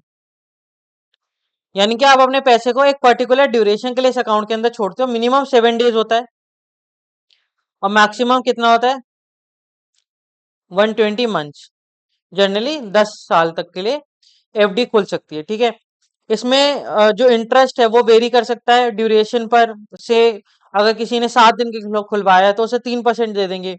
किसी ने 6 महीने के खुलवाया उसको 5% दे देंगे। किसी ने अगर 15 महीने के लिए खुलवाया है अपना FD तो उसको बैंक 7.5% का FD अमाउंट भी दे सकता है। तो ड्यूरेशन आपको जाननी जरूरी है। Minimum 7 days, maximum 120 days. Bulk deposit एक टर्म यूज होता है इसमें। अगर आपने पैसा डिपॉजिट करा है 2 करोड़ रुपए से ज्यादा इन शेड्यूल कमर्शियल बैंक, तो उसको बल्क डिपॉजिट बोलते हैं। और अगर RRB में करवाया तो उसको 15 लाख से अगर किसी ने ज्यादा करवाया तो उसको बल्क डिपॉजिट बोलते हैं। ठीक है। तो bulk deposit 2 CR for schedule commercial bank, और RRB के केस में 15 लाख रुपए। टर्म डिपॉजिट रिसिप्ट दी जाती है। बैंक एक टर्म डिपॉजिट रिसिप्ट देता है जिसमें सारी चीजें मेंशन होती हैं। उसका नाम, उसका अकाउंट नंबर, कितने इंटरेस्ट बैंक उसको पे करेगा, कितने ड्यूरेशन के लिए वो खुला है, कितने अमाउंट का खुला है, मेच्योरिटी पे अमाउंट कितना होगा, उसका जो इंटरेस्ट है वो किस फ्रीक्वेंसी पे क्रेडिट होगा। तो सारी चीजें जो है टर्म डिपॉजिट रिसिप्ट में होती हैं। Pre mature encashment bank allow कर देता है। मतलब कि आप आपने अकाउंट खोला, FD खोली से मिस्टर ए हैं, इन्होंने बैंक के साथ अपनी FD को खोला है फॉर 1 ईयर। ठीक है। 12 मंथ्स हो गया। 6 महीने बाद इनको पैसे की जरूरत पड़ी। इन्होंने कहा मेरे को प्रीमेच्योरली विड्रॉ करना है, मेरे को अपने जो FD उसको तोड़वाना है। तो बैंक उसको अलाउ कर देता है। पर बैंक की एक प्रीमेच्योर विड्रॉल पॉलिसी होती है। उसमें लिखा होता है कि क्या चार्जेस, क्या पेनल्टी लगेगी। और अगर कोई प्रीमेच्योरली विड्रॉ कराता है तो उसको प्रोपोर्शनेट रेट पे मिलता है। फॉर एग्जाम्पल अगर 6 महीने के लिए बैंक 5% इंटरेस्ट ही देता, साल भर के लिए बैंक 7% इंटरेस्ट देता है। बैंक इनको किस पर इंटरेस्ट कितना इनको मिलेगा? 5% पे प्रोपोर्शनेट इंटरेस्ट मिलेगा। इनको 7% के हिसाब से इंटरेस्ट रेट नहीं मिलेगा। प्री मेच्योर फैसिलिटी हर एक FD के लिए मैंडेटरी होती है। 15 लाख से अगर आपकी FD का अमाउंट कम है, प्री मेच्योर विड्रॉल ऑप्शन आपके पास होता ही होता है। ठीक है। इसका याद रखना। और मेच्योरिटी अमाउंट अगर 20,000 रुपए से ज्यादा है वो आप कैश में नहीं दे सकता। बैंक उसको कैसे देना पड़ता है? या तो चेक से या फिर उसके अकाउंट में ट्रांसफर करना पड़ता है। जो इंटरेस्ट की फ्रीक्वेंसी होती है वो क्वार्टरली भी हो सकती है, मंथली भी हो सकती है, या फिर कोई at the time of maturity भी बोल सकता है कि मैं इंटरेस्ट लूंगा at the time of maturity लूंगा। डिफरेंशियल इंटरेस्ट रेट कर सकता है। हो सकता है किसी को प्रीमेच्योर फैसिलिटी नहीं दे रहा तो उसको इंटरेस्ट रेट ज्यादा दे दे रहा है। टेन्योर किसी का ज्यादा है उसको इंटरेस्ट ज्यादा दे दे रहा है। तो उस पे उसके बेसिस पे इंटरेस्ट बैंक अपना वेरी कर सकता है। Term deposit of joint account holders add करना है, डिलीट करना है, अलाउ होता है। पर आपको कंसेंट चाहिए किसकी? सारे अकाउंट होल्डर्स की। ऑल जॉइंट अकाउंट होल्डर्स की कंसेंट से आप किसी को ऐड या डिलीट कर सकते हो। पर आपका जो ड्यूरेशन है, आपका जो अमाउंट है वो चेंज नहीं होना चाहिए। तो जो ओरिजिनल अमाउंट था, जो ड्यूरेशन था वो चेंज नहीं होना चाहिए। स्प्लिट अलाउ होता है। मतलब कि 2 पर्सन में पैसा बढ़ सकता है, बट जो अमाउंट है, जो ड्यूरेशन है वो चेंज होगा। 1 लाख रुपए का एफडी था तो 1 लाख रुपए का एफडी रहेगा, 12 महीने का था तो 12 महीने का रहेगा, उसमें कोई चेंजेस नहीं होंगे। Loan against term deposit bank दे देता है। जो बैंक टर्म डिपॉजिट के अगेंस्ट लोन दे रहा है, वो टर्म डिपॉजिट उसी बैंक के साथ होना चाहिए, किसी और बैंक की एफडी के अगेंस्ट लोन नहीं दे सकता। से एक पर्सन है ए, इसने बैंक अकाउंट है इसका ए में, बैंक एक्स में इसका अकाउंट है, इसने बैंक एक्स के साथ एफडी ओपन करा रखी है। तो एफडी रिसिप्ट दी इसको, टर्म डिपॉजिट रिसिप्ट दी बैंक एक्स ने। अभी बैंक वाई के पास जाके ये नहीं कह सकता, बैंक वाई के पास जाके ये नहीं बोल सकता कि आप मेरे को इसके अगेंस्ट लोन दे दो, वो परमिसेबल नहीं है। तो लोन दे सकता है वही बैंक जिसके पास इसकी एफडी हो। एक मार्जिन रख लेता है, सिर्फ 5-10% का मार्जिन रख के 1 लाख रुपए की अगर एफडी कराई तो 90,000 रुपीज तक जैसे बैंक ने इसको दे दिया, ठीक है। और इंटरेस्ट रेट जो होता है वो जनरली 1-2% एक्स्ट्रा होता है, जो बैंक इसको एफडी पे दे रहा है उससे 1-2% एक्स्ट्रा बैंक चार्ज करता है, अगर कोई टर्म लोन लेता है अगेंस्ट, अगर कोई लोन लेता है against term deposit. Recurring deposit, टुकड़ों में जब पैसे को जमा कराया जाता है, मंथली इंस्टॉलमेंट्स में जमा कराया जाता है, वो होता है रिकरिंग डिपॉजिट। मेच्योरिटी के टाइम पे इसमें इंटरेस्ट मिलता है। तो फिक्स मंथली इंस्टॉलमेंट्स होते हैं, और मानो कोई डिले हुआ है तो उसको प्रोपोर्शनेटली उसको सेटल कर दिया जाता है।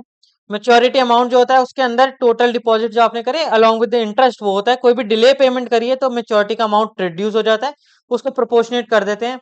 कोई भी फोरक्लोजर होकर होता है, मतलब जल्दी किसी ने अपनी आरडी तोड़वा ली है, तब इनकम्प्लीट क्वार्टर के हिसाब से उसको कंपाउंड इंटरेस्ट मिलता है। मीनिंग टू से 7% इंटरेस्ट मिलना था, जल्दी तोड़वा लिए तो 5% ही मिलेगा, या 4%, जो भी उसका रेट है उस टाइम पीरियड के लिए उतना ही उसको मिलेगा। लोन ऑप्शन जैसे एफडी के अगेंस्ट ले सकते हैं, वैसे आरडी के अगेंस्ट भी ले सकते हैं। और एफसीएनआर स्कीम के अंदर कोई अगर अकाउंट खुलवाता है, ठीक है, फॉरेन करेंसी जो अकाउंट्स होते हैं, एफसीएनआर अकाउंट्स होते हैं, अगर उसके स्कीम में कोई अपना अकाउंट खुलाता है तो आरडी का ऑप्शन अवेल नहीं कर सकता वो। जो एफसीएनआर अकाउंट्स होते हैं वो बेसिकली ना ब्लॉक्स में खुलते हैं, तो मिनिमम ब्लॉक होता है 1 ईयर का, मैक्सिमम ब्लॉक होता है 5 ईयर्स का। तो इसमें आरडी का ऑप्शन अवेलेबल नहीं होता उनके पास, इसलिए आगे वाली यूनिट जो आएंगे उसमें डिस्कस करेंगे इसको। Other types of deposit, hybrid deposit होते हैं, जैसे कि से सेविंग्स बैंक अकाउंट प्लस आपको एफडी का कोई बेनिफिट दे रहा है। जैसे आपने एफडी खुलवाई, अब बोला कि अगर आपके सेविंग्स अकाउंट में, सेविंग्स बैंक अकाउंट में अगर 10,000 रुपए से कम हो गया तो ऑटोमेटिकली एफडी से आपके सेविंग्स बैंक अकाउंट में 10,000 रुपए ट्रांसफर हो जाएंगे। जो भी ऐसे हाइब्रिड ऑप्शंस देते हैं उसको कहते हैं हाइब्रिड डिपॉजिट।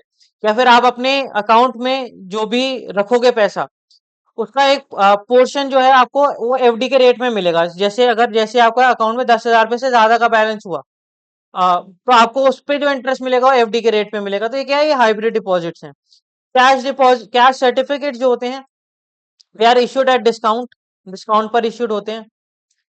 रीइन्वेस्टमेंट ऑप्शन होता है बेसिकली कैश डिपॉजिट, डिस्काउंट पे इशू है, जैसे 90 रुपए पे इशू हुआ और फेस वैल्यू इसकी 100 है, तो किसी ने अगर इसको खरीदा है तो उसको कितने पे मिलेगा, 90 डेज पे, और जब ये मेच्योर हो जाएगा उसको कितने मिलेंगे, 100 रुपीज।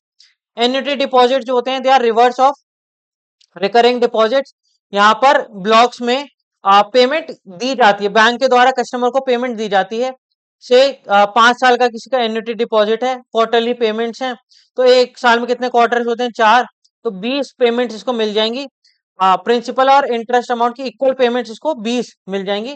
बैंक इसको इक्वली हर बार, हर क्वार्टर में इसको पे करेगा। तो annuity deposits are reverse of recurring deposits. Now let us talk about certificate of deposit. 7 दिन की इसकी मिनिमम मेच्योरिटी होती है और 1 साल की मैक्सिमम मेच्योरिटी होती है। 5 लाख रुपए का अमाउंट होता है मिनिमम डिनोमिनेशन, 5 लाख रुपए से कम का सर्टिफिकेट डिपॉजिट नहीं होता। उसके बाद के भी जो डिनोमिनेशन है, एक सर्टिफिकेट डिपॉजिट खरीदना है तो 5 लाख रुपए देने पड़ेंगे, उसके मल्टीपल्स में खरीदना है तो 5 लाख के मल्टीपल्स में चलता जाएगा। सेकेंडरी मार्केट में ये ट्रेड होता है और it attract stamp duty, stamp duty इस पे लगती है। इंटरेस्ट जो उसमें मिलता है ये हो सकता है कि डिस्काउंट पे इशू हो या फिर इंटरेस्ट पे इशू हो। डिस्काउंट पे इशू होगा तो मेच्योरिटी अमाउंट पार वैल्यू पे आपको मिल जाएगा, और अगर इंटरेस्ट पे इशू होगा तो जो इंटरेस्ट है वो फिक्स्ड भी हो सकता है, फ्लोटिंग भी हो सकता है। सेकेंडरी मार्केट में ये ट्रेड होता है। अब बात करते हैं डिपॉजिट अकाउंट्स के इंटरेस्ट की। करंट अकाउंट पे आपको कोई इंटरेस्ट नहीं मिलता है, सेविंग्स अकाउंट पे आपको इंटरेस्ट मिलता है as per bank policy. 1 lakh रुपए तक का जो इंटरेस्ट है वो यूनिफॉर्म रहता है। 1 लाख रुपए से ऊपर जो होता है वो डिफरेंशिएट इंटरेस्ट हो सकता है। डिस्क्रिमिनेशन नहीं होना चाहिए at the time of providing interest. अगर दो लोग सिमिलरली प्लेस्ड हैं तो उन दोनों को सिमिलर इंटरेस्ट मिलना चाहिए, अलग नहीं मिलना चाहिए। करंट अकाउंट में एक केस में इंटरेस्ट मिलता है, अगर डेथ हो गई है सोल प्रोप्राइटर की, तो उस केस में from the day of the death to the day जब वो अकाउंट्स उसके जो डिपॉजिट्स हैं उनको विड्रॉ कर लिया गया, उसका जो बीच का टाइम पीरियड है, उस टाइम पीरियड पे उसको सेविंग्स बैंक अकाउंट का जो इंटरेस्ट है वो इंटरेस्ट मिलता है, एल्स उसको इंटरेस्ट नहीं मिलता है। सेविंग्स बैंक अकाउंट में इस नंबर को आप याद रखना, ठीक है। और जो इंटरेस्ट है वो क्रेडिट कब होता है, क्वार्टरली पीरियड पे क्रेडिट होता है, उससे कम इंटरवल पे भी क्रेडिट हो सकता है। एडिशनल इंटरेस्ट मिलता है, एक सेकेंड,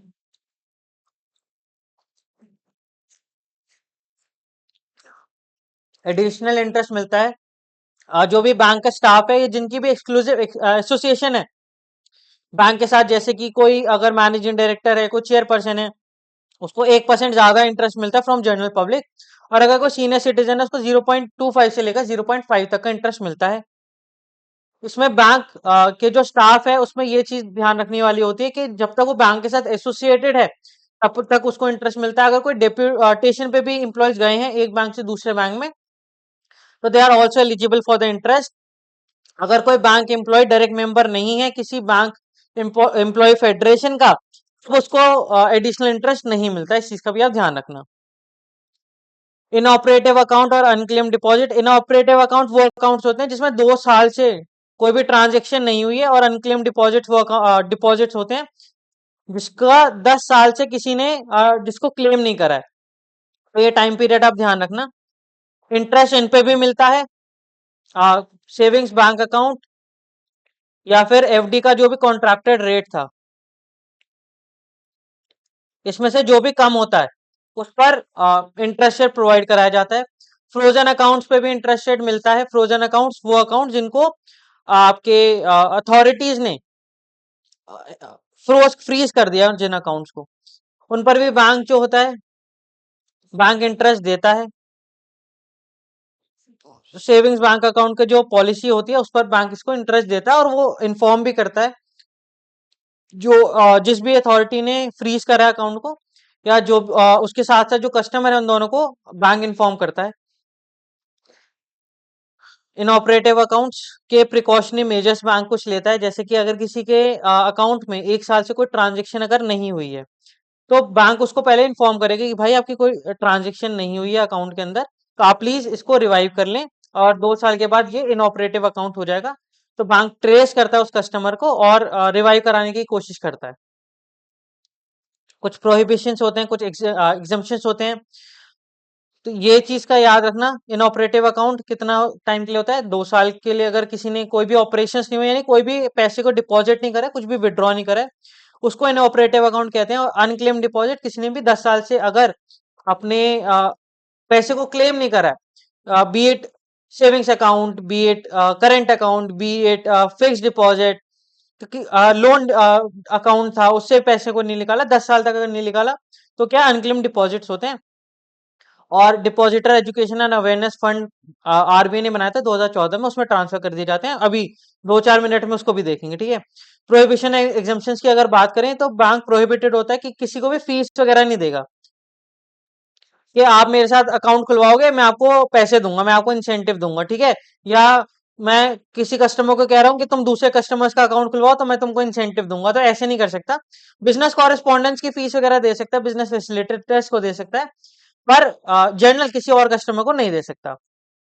ऐसा नहीं कर सकता कि कोई स्कीम लगा दे कि अकाउंट खुलवाओ घूमने जाओ, स्कीम लगा दी कोई कि फ्री ट्रैवल देंगे, या आपको लॉटरी मिलेगी, आप लॉटरी में पार्टिसिपेट कर सकते हो, ऐसा नहीं कर सकता। गिफ्ट दे सकता है up to an amount of 250 rupees, 250 रुपए तक के गिफ्ट दे सकता है। किसी भी अनएथिकल प्रैक्टिस में इन्वॉल्व नहीं हो सकता अकाउंट खुलवाने के लिए, कि भाई मेरे को बहुत सारे अकाउंट खुलवाने हैं तो मिसलीडिंग एडवर्टीजमेंट्स करने लगूं, इंटरेस्ट रेट गलत गलत बताने लगूं, ऐसा नहीं कर सकता बैंक। प्राइवेट फाइनेंसर्स का अकाउंट नहीं खुलवा सकता कि एक प्राइवेट फाइनेंसर आ गया वो आपका अकाउंट खुल रहा है जिसमें 10 लोगों का वो अकाउंट अपने बिहाफ पे खुलवा रहा है, ऐसे नहीं कर सकते।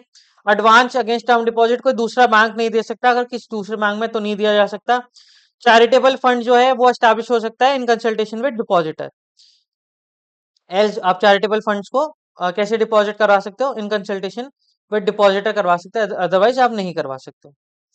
एग्जाम्पशंस कुछ हैं, जैसे कि जो इंटरेस्ट रेट के प्रोविजंस हैं वो कहाँ कहाँ अप्लाई नहीं होते। अगर कोई लेट फीस है for collection of instrument, cheque की डिलेड पेमेंट हो गई, बिल्स की डिलेड पेमेंट हो गई, उसमें कोई इंटरेस्ट दिया उस पर, ये जो प्रोविजंस हमने बात करी है वो अप्लाई नहीं होते। अगर कोई कैपिटल गेन्स अकाउंट है, अगर कोई सर्टिफिकेट ऑफ डिपॉजिट है, कोई मार्केट पार्टिसिपेशन सर्टिफिकेट है, उन केसेस के अंदर भी ये अप्लाई नहीं होता है।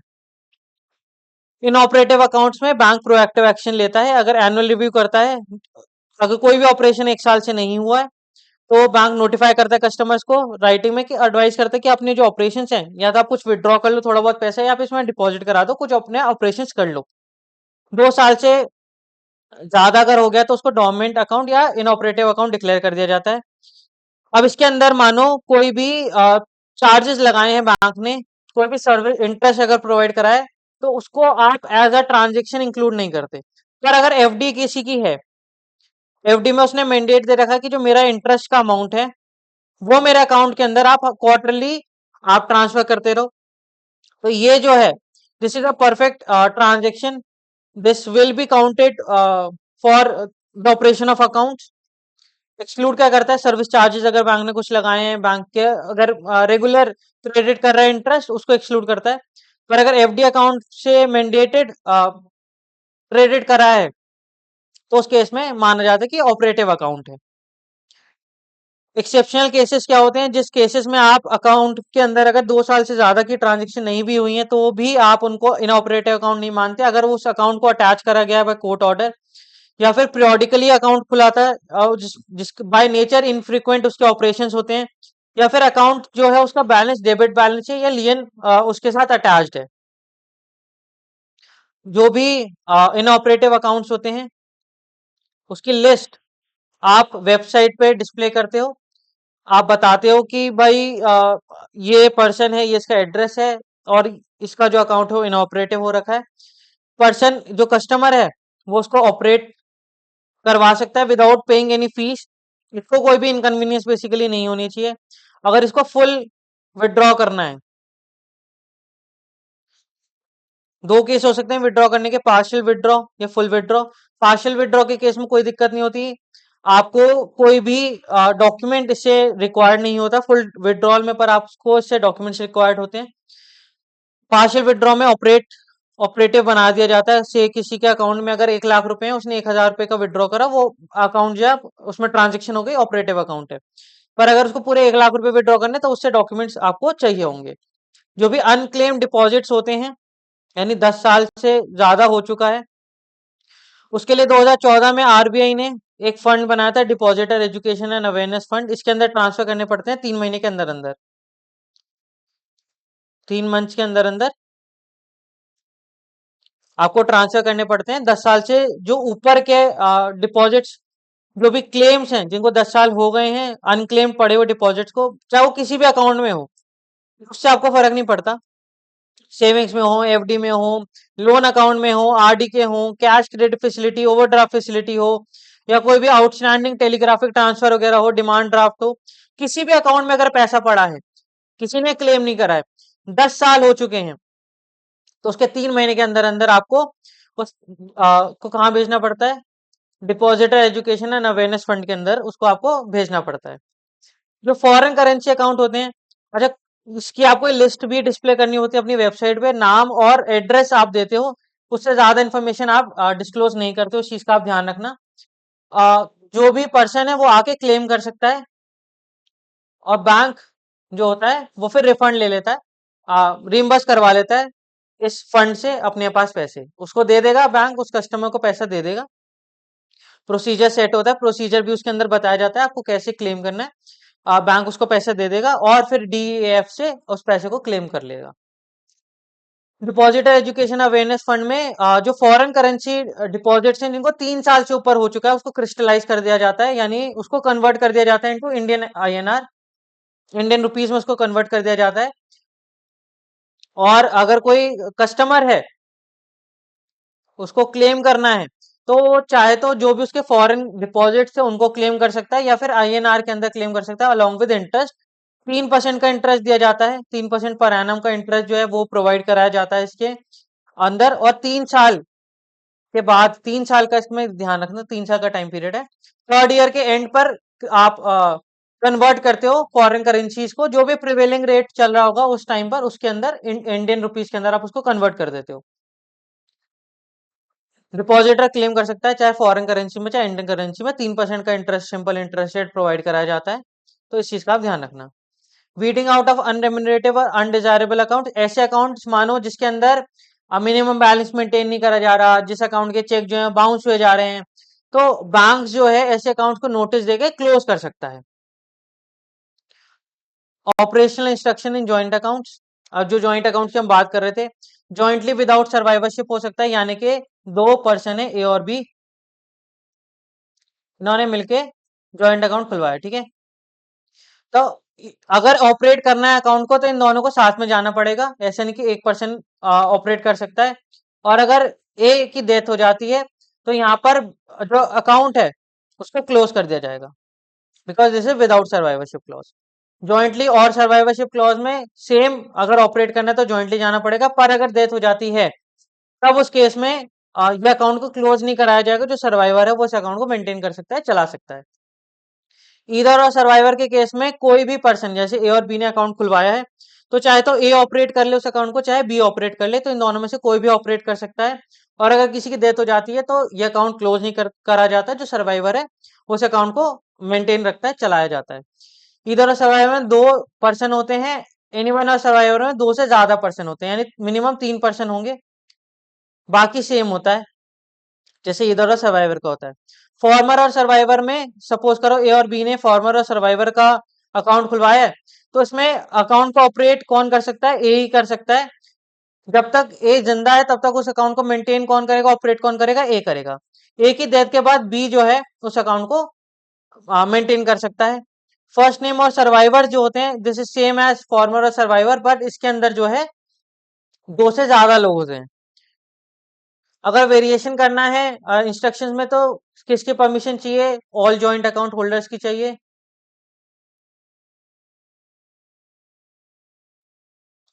रिवोकेशन ऑफ इंस्ट्रक्शन कोई भी कर सकता है, एनी जॉइंट अकाउंट होल्डर कर सकता है, पर अगर आपको उसको रिवाइव करवाना है तो फिर आपको जॉइंट अकाउंट होल्डर सारे चाहिए। मॉडिफिकेशन इन मोड के अंदर सबकी आपको परमिशन चाहिए। अगर मॉडिफाई करना है मोड तो जॉइंट अकाउंट होल्डर जितने भी उस अकाउंट के हैं सबके आपको परमिशन चाहिए, सबकी कंसेंट चाहिए। Stop payment instruction for a cheque, partnership firm के अंदर भी और जॉइंट अकाउंट होल्डर्स ये जो होते हैं इसके अंदर भी कोई भी जॉइंट अकाउंट होल्डर जो है वो चेक को स्टॉप कर सकता है, स्टॉप पेमेंट इंस्ट्रक्शन दे सकता है। फॉर एग्जाम्पल ए और बी का अकाउंट है, यहाँ पर ए ने चेक को अगर इशू करा है सी को,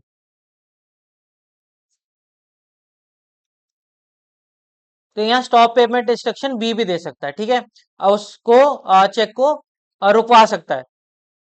अगर इनकैपेसिटी हो जाती है जॉइंट अकाउंट होल्डर की, मानो जॉइंट अकाउंट खोला उसके बाद कोई इंसॉल्वेंट हो गया या इंसेन हो गया, तो उस केस में क्या होता है, अकाउंट को क्लोज कर देते हैं। जो लीगल एड्स हैं फिर उसको आप सेटल कर देते हो, क्योंकि वो कॉम्पिटेंट टू कॉन्ट्रैक्ट नहीं बचे। जो कॉम्पिटेंट टू कॉन्ट्रैक्ट नहीं बचे तो फिर आप उस केस के अंदर आप जॉइंट अकाउंट को मेंटेन नहीं करवा सकते हो। रूल्स फॉर क्लेम सर्वाइवरशिप, अगर है जॉइंट अकाउंट में तो अगर अकाउंट होल्डर की डेथ हो गई तो सर्वाइवर को सारा बैलेंस मिल जाता है। जो भी इनके नॉमिनीज होते हैं उनको पैसा मिल जाता है, और अगर नॉमिनेशन नहीं हो रखा तो लीगल एयर्स को पैसा मिल जाता है। नॉमिनेशन में अगर कोई नॉमिनी है उसको मिल जाता है। हिंदू जॉइंट अकाउंट अगर है, सपोज करो कोई हस्बैंड है किसी का, उसने किसी और के साथ अगर जॉइंट अकाउंट खुलवा रखा है, तो अगर उसकी डेथ हो गई तो ये नहीं माना जाएगा कि जो उसका डिपॉजिट अमाउंट है वो गिफ्ट कर दिया गया किसी को। जो उसके लीगल एयर्स हैं, जो उसकी वाइफ है, जो उसके बच्चे हैं, वो उनको उसका जो हिस्सा है जॉइंट अकाउंट के अंदर वो मिलता है। Rules for claim of accounts of disease account holder, तो ऑपरेशंस आफ्टर डेथ जो है वो उसको स्टॉप कर दिया जाता है। मानो कोई भी चेक इशू करा था उसने अपने मरने से पहले भी, और नोटिस मिल गया कि वो मर चुका है एक पर्सन, तो उसके जो चेक है उसकी पेमेंट नहीं करी जाएगी, तो कोई भी डेबिट अकाउंट के अंदर नहीं होगा, क्रेडिट अलाउ होता है। कोई नॉमिनी नहीं है, जॉइंट अकाउंट नहीं है, तो जो लीगल एयर्स हैं उनको पैसा दे दिया जाता है। इस चीज का आप ध्यान रखना। Nomination facility, banking regulation act को अमेंड करा गया था, जिससे सेक्शन 45 जी ए से लेकर जेड एफ तक प्रोविजंस इंसर्ट करे गए थे, which are related to nomination. Nomination का बेसिक मतलब ये होता है कि एक जो डिपॉजिटर है, अगर वो मर जाता है तो उसके मरने के बाद किसको पैसा दिया जाएगा, वो एक उस पर्सन को नॉमिनेट करके जाता है कि ए अगर है, वो अगर मर गया तो उसने एक पर्सन को नॉमिनेट कर रखा है कि मेरे मरने के बाद आप पैसा जो है बी को दे देना। बैंक जो है वो पैसा बी को दे देगा। तो इंडिविजुअल जो है वो किसको नॉमिनेट कर सकता है कि अगर वो नहीं रहा तो उसकी डेथ के बाद किसको पैसा जाएगा, वो नॉमिनेट करता है। 3 फॉर्म्स होते हैं इसके अंदर, फॉर्म DA1, DA2 और DA3। DA1 जो होता है वो नॉमिनेशन के लिए कराया जाता है, ठीक है। DA2 जो होता है वो कैंसिलेशन के लिए होता है, और DA3 जो होता है वो वेरिएशन के लिए होता है। तो आप जो नॉमिनी है आप उसको चेंज भी कर सकते हो, कैंसिल भी कर सकते हो, वो डिस्क्रिशन होती है। जब तक अकाउंट होल्डर जिंदा है तब तक वो ये सारी चीजें कर सकता है। जॉइंट अकाउंट केस के अंदर सारे जॉइंट अकाउंट होल्डर जो हैं they should nominate a person, उनकी कंसेंट होनी चाहिए तभी वो नॉमिनेट हो सकता है। ये 3 फॉर्म्स जिनके बारे में बताया था, फॉर नॉमिनेशन DA1 यूज होता है, कैंसिलेशन के लिए DA2 यूज होता है, और for changing nomination DA3 use होता है। रिस्ट्रिक्शंस क्या होते हैं एलिजिबल अकाउंट्स के, तो जो नॉमिनेशन है वो किसके अलाउ होते हैं, पर्सनल अकाउंट्स में होते हैं। रिप्रेजेंटेटिव अकाउंट जो होते हैं इसमें नॉमिनेशन अलाउ नहीं होता, इसमें अलाउ नहीं होता, ठीक है। फिड्यूशरी कैपेसिटी या रिप्रेजेंटेटिव कैपेसिटी में अगर किसी ने खोल रखा है, ट्रस्टी अकाउंट है, एग्जीक्यूटर अकाउंट है, ये क्या रिप्रेजेंटेटिव कैपेसिटी में खोल रखे हैं आपने, किसी कंपनी का अकाउंट है, तो उसमें नॉमिनेशन जो है वो नहीं होते। और माइनर जो है, माइनर नॉमिनेट कर नहीं सकता, माइनर नॉमिनेट नहीं कर सकता, और माइनर को भी आप नॉमिनेट नहीं कर सकते, उसके लिए गार्जियन आपको पहले, और आपको एक गार्डियन जो है वो अपॉइंट करना पड़ेगा, उसके बाद आप उसको नॉमिनेट कर सकते हो। तो माइनर को नॉमिनेट करना है तो लीगली कॉम्पिटेंट पर्सन होना चाहिए, मेजर पर्सन होना चाहिए, उसको आप अगर उसको अपॉइंट करते हो तभी आप माइनर को नॉमिनेट कर सकते हो। अब नॉमिनेट कौन कर सकता है और नॉमिनेट कौन हो सकता है, तो माइनर नॉमिनेट नहीं कर सकता, इस चीज को याद रखना। माइनर का गार्डियन के साथ अकाउंट है तो कौन नॉमिनेट करेगा, गार्डियन करेगा। अगर जो माइनर है गार्डियन ऑपरेट करता है अकाउंट, या गार्डियन के साथ है, तो दोनों केस में गार्डियन करता है। इंडिविजुअल अकाउंट है तो जो सोल इंडिविजुअल है वो कर सकता है। जॉइंट अकाउंट के केस में सारे जॉइंट अकाउंट होल्डर्स मिलकर नॉमिनेट करते हैं। माइनर ऑपरेटेड अकाउंट में लॉफुल रिप्रेजेंटेड जो लॉफुल रिप्रेजेंट कर रहा है माइनर को, वो अपॉइंट कर सकता है। तो बेसिकली गार्डियन ही रिप्रेजेंट करता है, वो अपॉइंट करता है। NRO और NRE अकाउंट में भी सेम होते हैं, अगर इंडिविजुअल है तो इंडिविजुअल, ज्वाइंट है तो सारे मिलकर ज्वाइंट करते हैं। हु कैन बी नॉमिनेटेड, कोई भी इंडिविजुअल नॉमिनेट किया जा सकता है, रेजिडेंट इंडिया का है चाहे बाहर का है, चाहे NRI है, चाहे फॉरेन इंडिविजुअल है विद इंडियन ओरिजिन, या फिर फॉरेन इंडिविजुअल है जो इंडियन ओरिजिन का नहीं भी है, उसको भी आप नॉमिनेट कर सकते हो। तो किसी को भी इन जनरल आप नॉमिनेट कर सकते हो, पर अगर माइनर को करना है तो गार्डियन के किसी अपॉइंटेड रिप्रेजेंटेटिव के थ्रू ही करोगे। तो रिप्रेजेंटेटिव को कर सकते हो, माइनर को कर सकते हो, NRI को कर सकते हो, फॉरेन नेशनल्स को कर सकते हो आप नॉमिनेट। कैंसिल अगर करना है, वेरिएशन अगर करने हैं डिपॉजिट अकाउंट में, तो किसी भी टाइम पर आप कैंसिल कर सकते हो। जॉइंट अकाउंट में अगर कैंसिल करना है तो सारे जॉइंट अकाउंट होल्डर्स की आपको कंसेंट चाहिए होती है। और अगर डिपॉजिट रिन्यू होते हैं तो जो नॉमिनेशन है वो भी रिन्यू हो जाती है ऑटोमेटिकली। डेथ और मिसिंग कस्टमर अगर है तो नोटिस ऑफ डेथ देना, अगर किसी ने दिया है नोटिस ऑफ डेथ, तो उसके जो नॉमिनी है उसको आप अमाउंट पे कर दोगे, और जब आप नॉमिनी को अमाउंट पे कर देते हो तो बैंक को एक सेटिस्फैक्टरी डिस्चार्ज मिल जाता है from the liability, provided court order ना हो, ऐसा कि आप किसी को पेमेंट नहीं कर सकते। किसी लीगल एयर ने अगर कोर्ट में केस कर रखा है और कोर्ट ने ऑर्डर कर रखा है, उस केस में आप उसको डिस्चार्ज नहीं करोगे। मिसिंग पर्सन, अगर 7 साल तक कोई पर्सन मिसिंग होता है तो प्रिज्यूम कर लिया जाता है कि वो मर गया है, और आपको एक इंडेमनिटी लेटर ऑब्टेन करना होता है। इसके साथ साथ एक नोटिस ऑफ डेथ को लेना पड़ता है, जैसे किसी ने डेथ सर्टिफिकेट आपको प्रोवाइड कर दिया, या न्यूज़पेपर में किसी ने एडवर्टीजमेंट डाल दिया कि इस पर्सन की डेथ हो चुकी है। It is sufficient for a bank के वो अज्यूम करे कि उस पर्सन की डेथ हो चुकी है, और उसके जो ऑपरेशंस हैं डेबिट और विड्रॉल से उसको रोक दिया जाता है। क्लेम सेटलमेंट पॉलिसी, अगर कोई नॉमिनी है उस पर्सन का तो उसको पे कर दिया जाता है, वरना लीगल एयर को पे कर दिया जाता है। Statement of account, passbook provide करी जाती है स्मॉल अकाउंट होल्डर्स के लिए। बेसिकली पासबुक ज्यादा फायदेमंद होती है। Statement of accounts with core banking system जो है, statement of account monthly statement जो है बैंक प्रोवाइड कराता है। जो पासबुक है उसमें सारी चीजें मेंशन होती हैं, नाम, एड्रेस, जो बैंक की ब्रांच का एड्रेस है वो सब कुछ मेंशन होता है। और अगर नॉमिनेशन फैसिलिटी किसी ने अवेल कर रखी है तो जो पासबुक है उस पर लिखा होता है नॉमिनेशन रजिस्टर्ड, वो बैंक करके देता है। उसके अलावा पासबुक पे एमआईसीआर कोड भी अवेलेबल होता है। ठीक है, मैग्नेटिक स्ट्रिप लगी होती है जिससे वो पासबुक को अपडेट करवा सकता है with the help of passbook machine. Tokens दिए जाते हैं अगर पासबुक बहुत लंबे टाइम के लिए अपडेट करानी है किसी को, तो बैंक क्या करता है, पासबुक को रख लेता है और टोकन प्रोवाइड कर देता है उस इंडिविजुअल को कि आप इस पर्टिकुलर डेट पे आकर अपनी पासबुक को कलेक्ट कर सकते हो। इश्यू है चेकबुक अगर इश्यू कर रहे हैं तो चेकबुक जो है वो आप कोरियर के थ्रू डिस्पैच कर सकते हैं। काउंटर से आकर भी कोई पर्सन है वो आपकी चेकबुक, अपनी चेकबुक को कलेक्ट कर सकता है। इंग्लिश और हिंदी में चेकबुक चेक्स जनरली होते हैं, चेक लीफ पे हिंदी या इंग्लिश में गिवन होता है। और अगर कोई पर्सन वर्नाकुलर लैंग्वेज में चेक को ड्रॉ करता है तो वो कर सकता है, अलाउड होता है कि वो अपनी लैंग्वेज में, अपनी वर्नाकुलर लैंग्वेज में जो भी लैंग्वेज उसकी है उसमें चेक को लिख सकता है, प्रोवाइडेड वो रिकॉग्नाइज्ड लैंग्वेज होनी चाहिए। ऐसे नहीं कि अपने मन से कोई भी लैंग्वेज बना दी। सका संवत डेट डालकर भी वो चेक को ड्रॉ कर सकता है। और जो बैंक है वो जॉर्जियन कैलेंडर के साथ मैच करता है। सका संवत जो कैलेंडर नेशनल कैलेंडर होता है उसकी डेट के साथ, टू असर्टेन की जो चेक वो स्टेल तो नहीं हो गया। चेक की वैलिडिटी 3 मंथ्स की होती है, पहले 6 महीने की होती थी पर उसको अब 3 महीने का कर दिया गया है। इसको याद रखना, जो भी अब चेक बुक इश्यू होती है वो सीटीएस 2010 कंप्लाइंट होनी चाहिए। आप ये देखा जाता है कि ऑर्डर चेक है, बियरर चेक है, और क्रॉसिंग अगर है तो कौन सी क्रॉसिंग हो रखी है। अगर स्टॉप पेमेंट इंस्ट्रक्शन दे रखे हैं तो आप चेक को पे नहीं करोगे। फॉर एग्जाम्पल एक इंडिविजुअल है ए, इसने एक चेक को इश्यू करा बी को, और इसको लगता है कि बी मेरे साथ स्कैम कर रहा है और चेक की अभी पेमेंट नहीं हुई, तो ये अपने बैंक को क्या बोलेगा कि आप जो है ये पेमेंट रोक दो इस चेक की। तो बैंक उस पे प्रॉम्प्टली एक्शन लेगा और उस चेक को पे नहीं करेगा। और ऐसे ही वो इंडिविजुअल जो है वो रिवोक भी कर सकता है, बैंक को इंस्ट्रक्ट कर सकता है कि आप अब इसको पे कर दो, तो बैंक उसको पे कर देगा। कलेक्शन ऑफ इंस्ट्रूमेंट्स, अगर मानो कोई टेम्परेरी डिफिशियंसी हो गई है, मतलब टेम्परेरीली सस्पेंड हो गया है चेक कलेक्शन सेंटर जो है, तो क्या करता है वो लोकल चेक्स को परचेज कर लेता है। जो आपका कस्टमर है वो बैंक की ब्रांच में आके चेक को डिपॉजिट कर सकता है या फिर चेक ड्रॉप बॉक्स में भी वो डिपॉजिट कर सकता है।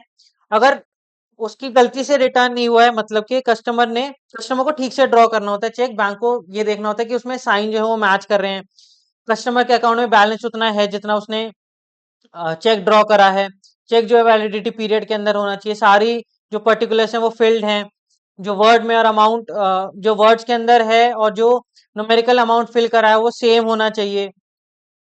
अगर चेक रिटर्न होता है फॉर टेक्निकल रीजन तो बैंक जो है वो आ, उस पे कस्टमर के ऊपर कोई भी पेनल्टी चार्ज नहीं करता। और अगर डिसऑनर हुआ है तो 24 घंटे के अंदर अंदर 24 आवर्स में इंटीमेट करता है। और इस केस के अंदर जो बैंक है वो पेनल्टी चार्ज करता है, चेक डिसऑनर के जो चार्जेस होते हैं वो चार्ज करता है अपने कस्टमर से। अगर किसी को कस्टमर को कोर्ट में केस करना है तो उसमें एविडेंस प्रोवाइड कराने के लिए बैंक जो है वो कोऑपरेट करता है उस कस्टमर के साथ। फ्रीक्वेंट डिसऑनर अगर हो रहे हैं, 1 करोड़ से ऊपर का चेक है और अगर 4 बार 4 टाइम्स अगर वो डिसऑनर हो चुका है तो बैंक जो है चेकबुक इशू नहीं करेगा और अकाउंट क्लोज कर सकता है। कस्टमर को उसको बता देगा कि हम आपका अकाउंट जो है वो क्लोज करना चाहते हैं, हम आपको चेकबुक इशू नहीं करेंगे। और अगर 1 करोड़ से कम के होते हैं तो बैंक की अपनी पॉलिसी होनी चाहिए कि उसके साथ वो कैसे डील करेगा। डॉक्यूमेंट्री प्रूफ देगा डिसऑनर ऑफ चेक में। फॉर एग्जांपल ए ने बी को चेक इशू करा, बी ने ये चेक अपने बैंक में डिपॉजिट करा, ये जो चेक था ये डिसऑनर होकर आ गया, बी ने ए के ऊपर केस कर दिया। तो अब डॉक्यूमेंट्री एविडेंस के लिए जो बैंक है ये कोऑपरेट करेगा विद बी। ठीक है, स्टैंडिंग इंस्ट्रक्शंस प्रोवाइड करा सकता है एक कस्टमर। स्टैंडिंग इंस्ट्रक्शन जैसे कि कोई इंश्योरेंस प्रीमियम पे करना है, इलेक्ट्रिसिटी बिल पे करना है, इंटरनेट चार्जेस पे करने हैं, कोई क्लब की मेंबरशिप पे करनी है, तो जो भी रिकरिंग ट्रांजेक्शन होती हैं ऐसी, कस्टमर स्टैंडिंग इंस्ट्रक्शन दे सकता है, मैंडेट दे सकता है बैंक को अपने कि आप मेरे बिहाफ पर ये जो भी चार्जेस हैं, जो भी बिल्स हैं, आप इनको मेरे बिहाफ पे पे कर दो। इसको स्टैंडिंग इंस्ट्रक्शंस कहते हैं। Now let's talk about attachment order. Garnishee order होता है जो कोर्ट इशू करता है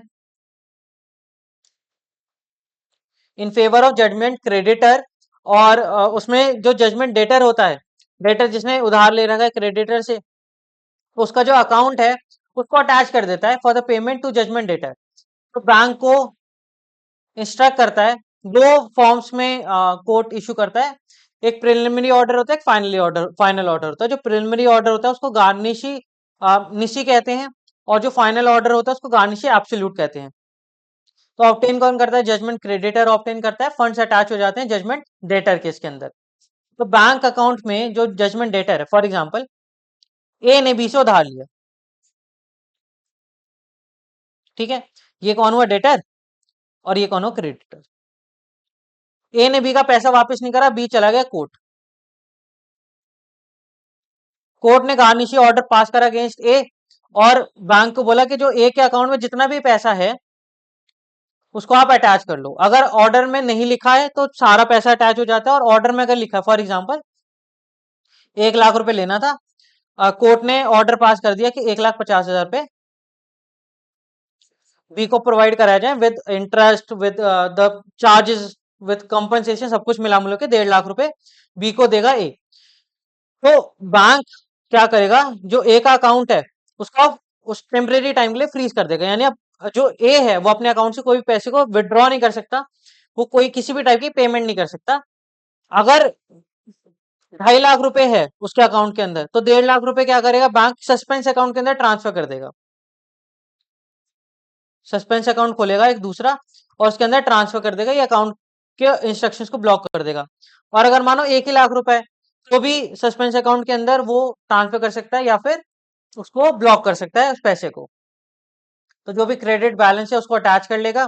सेट ऑफ और लियन का अगर केस है, यानी बैंक को खुद ऐसे पैसा लेना था, तो बैंक क्या करेगा? उस केस में अटैच नहीं करेगा और बता देगा कोर्ट को कि सर मेरे को भी इससे पैसा लेना है, तो आप ये सारा ऑर्डर बी के फेवर में ना इशू करें। मेरा जो कॉन्ट्रैक्ट है सेट ऑफ का वो पहले बना था, तो मेरे को इससे पैसा लेना है, तो ऑर्डर के अंदर वेरिएशन आप करवा लोगे इस टाइम पे। कोई भी अगर अमाउंट नहीं लिखा है तो जितना भी पूरा अमाउंट है वो सारा का सारा उसके अकाउंट में अटैच कर दिया जाता है। गार्निशी ऑर्डर, निशी जो होता है प्रिलिमिनरी ऑर्डर होता है, followed by absolute order. Set of के केस में नहीं होता। जॉइंट अकाउंट अगर है उस केस में नहीं अटैच होती हैं। अगर पार्टनरशिप अकाउंट है, पार्टनरशिप फर्म के अगेंस्ट है, पार्टनरशिप फर्म के अगेंस्ट है तो पार्टनर का इंडिविजुअल अकाउंट भी होगा, और अगर इंडिविजुअल पार्टनर के अगेंस्ट है तो पार्टनरशिप फर्म का अकाउंट उस केस में अटैच नहीं कर सकते आप। अगर कोई नाम में गलती है तो आप उसको अटैच नहीं कर सकते, आप उसको पहले ऑर्डर को ठीक कराना पड़ेगा, उसके बाद ही आप अटैच कर सकते हो। गार्निशी ऑर्डर तो कोर्ट इशू करता है, इसके अलावा अटैचमेंट ऑर्डर्स दूसरी अथॉरिटीज भी इशू कर सकते हैं, जैसे इनकम टैक्स, जीएसटी अथॉरिटीज। तो ये जो अथॉरिटीज होती हैं वो भी करवा सकती हैं, ऐसे अटैचमेंट ऑर्डर्स दे सकती हैं, ठीक है। तो इस चीज को आप ध्यान रखना। Last topic for the day, procedure for submission of record to statutory authorities. अगर स्टैट्यूटरी अथॉरिटीज को रिकॉर्ड्स सबमिट करने हैं तो आप क्या करते हो? ओरिजिनल्स उनको दे देते हो और अपने साथ कॉपी रख लेते हो। जो उनका नोटिस होता है उसको आप अपने साथ फाइल्स में अटैच करके रखते हो, और जो भी एक्नॉलेजमेंट रिसिप्ट होती है आप उसको भी अपने साथ फाइल के अंदर मेंटेन करके रखते हो। जब ओरिजिनल्स मिल जाते हैं तब आप उस ओरिजिनल्स को रिप्लेस कर देते हो विद कॉपीज, ठीक है। तो ये एक प्रोसीजर होता है। आई होप आपको ये दोनों यूनिट समझ आ गए होंगे। कोई भी डाउट है आप टेलीग्राम ग्रुप चैनल पे पूछ सकते हो, और विद इन 24 आवर्स आपके डाउट को सॉल्व कर देंगे, ठीक है। I will personally solve your doubts with in 24 hours, don't worry about it. कोई भी डाउट आता है आप पूछ लेना इस पर। एंड वी हैव अ सफलता बैच गोइंग ऑन, तो जेआईबी का आप सब्सक्रिप्शन प्लान ले सकते हो।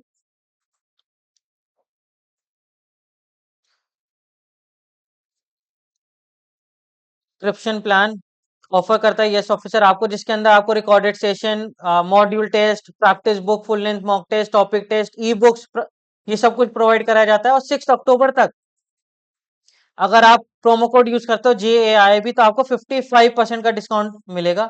6 अक्टूबर के बाद आप यूज करते हो, डिस्काउंट आपको मिलेगा JAIB का, पर 55% नहीं मिलेगा। जो भी तब बेस्ट डिस्काउंट चल रहा होगा वो आपको मिल जाएगा। तो इस ऑफर को आप अवेल कर सकते हो तो 6 अक्टूबर, ध्यान रखना 6 अक्टूबर तक ही ये डिस्काउंट वैलिड है। तो thank you for watching this session. मिलते हैं जल्दी आपसे अगली क्लास में।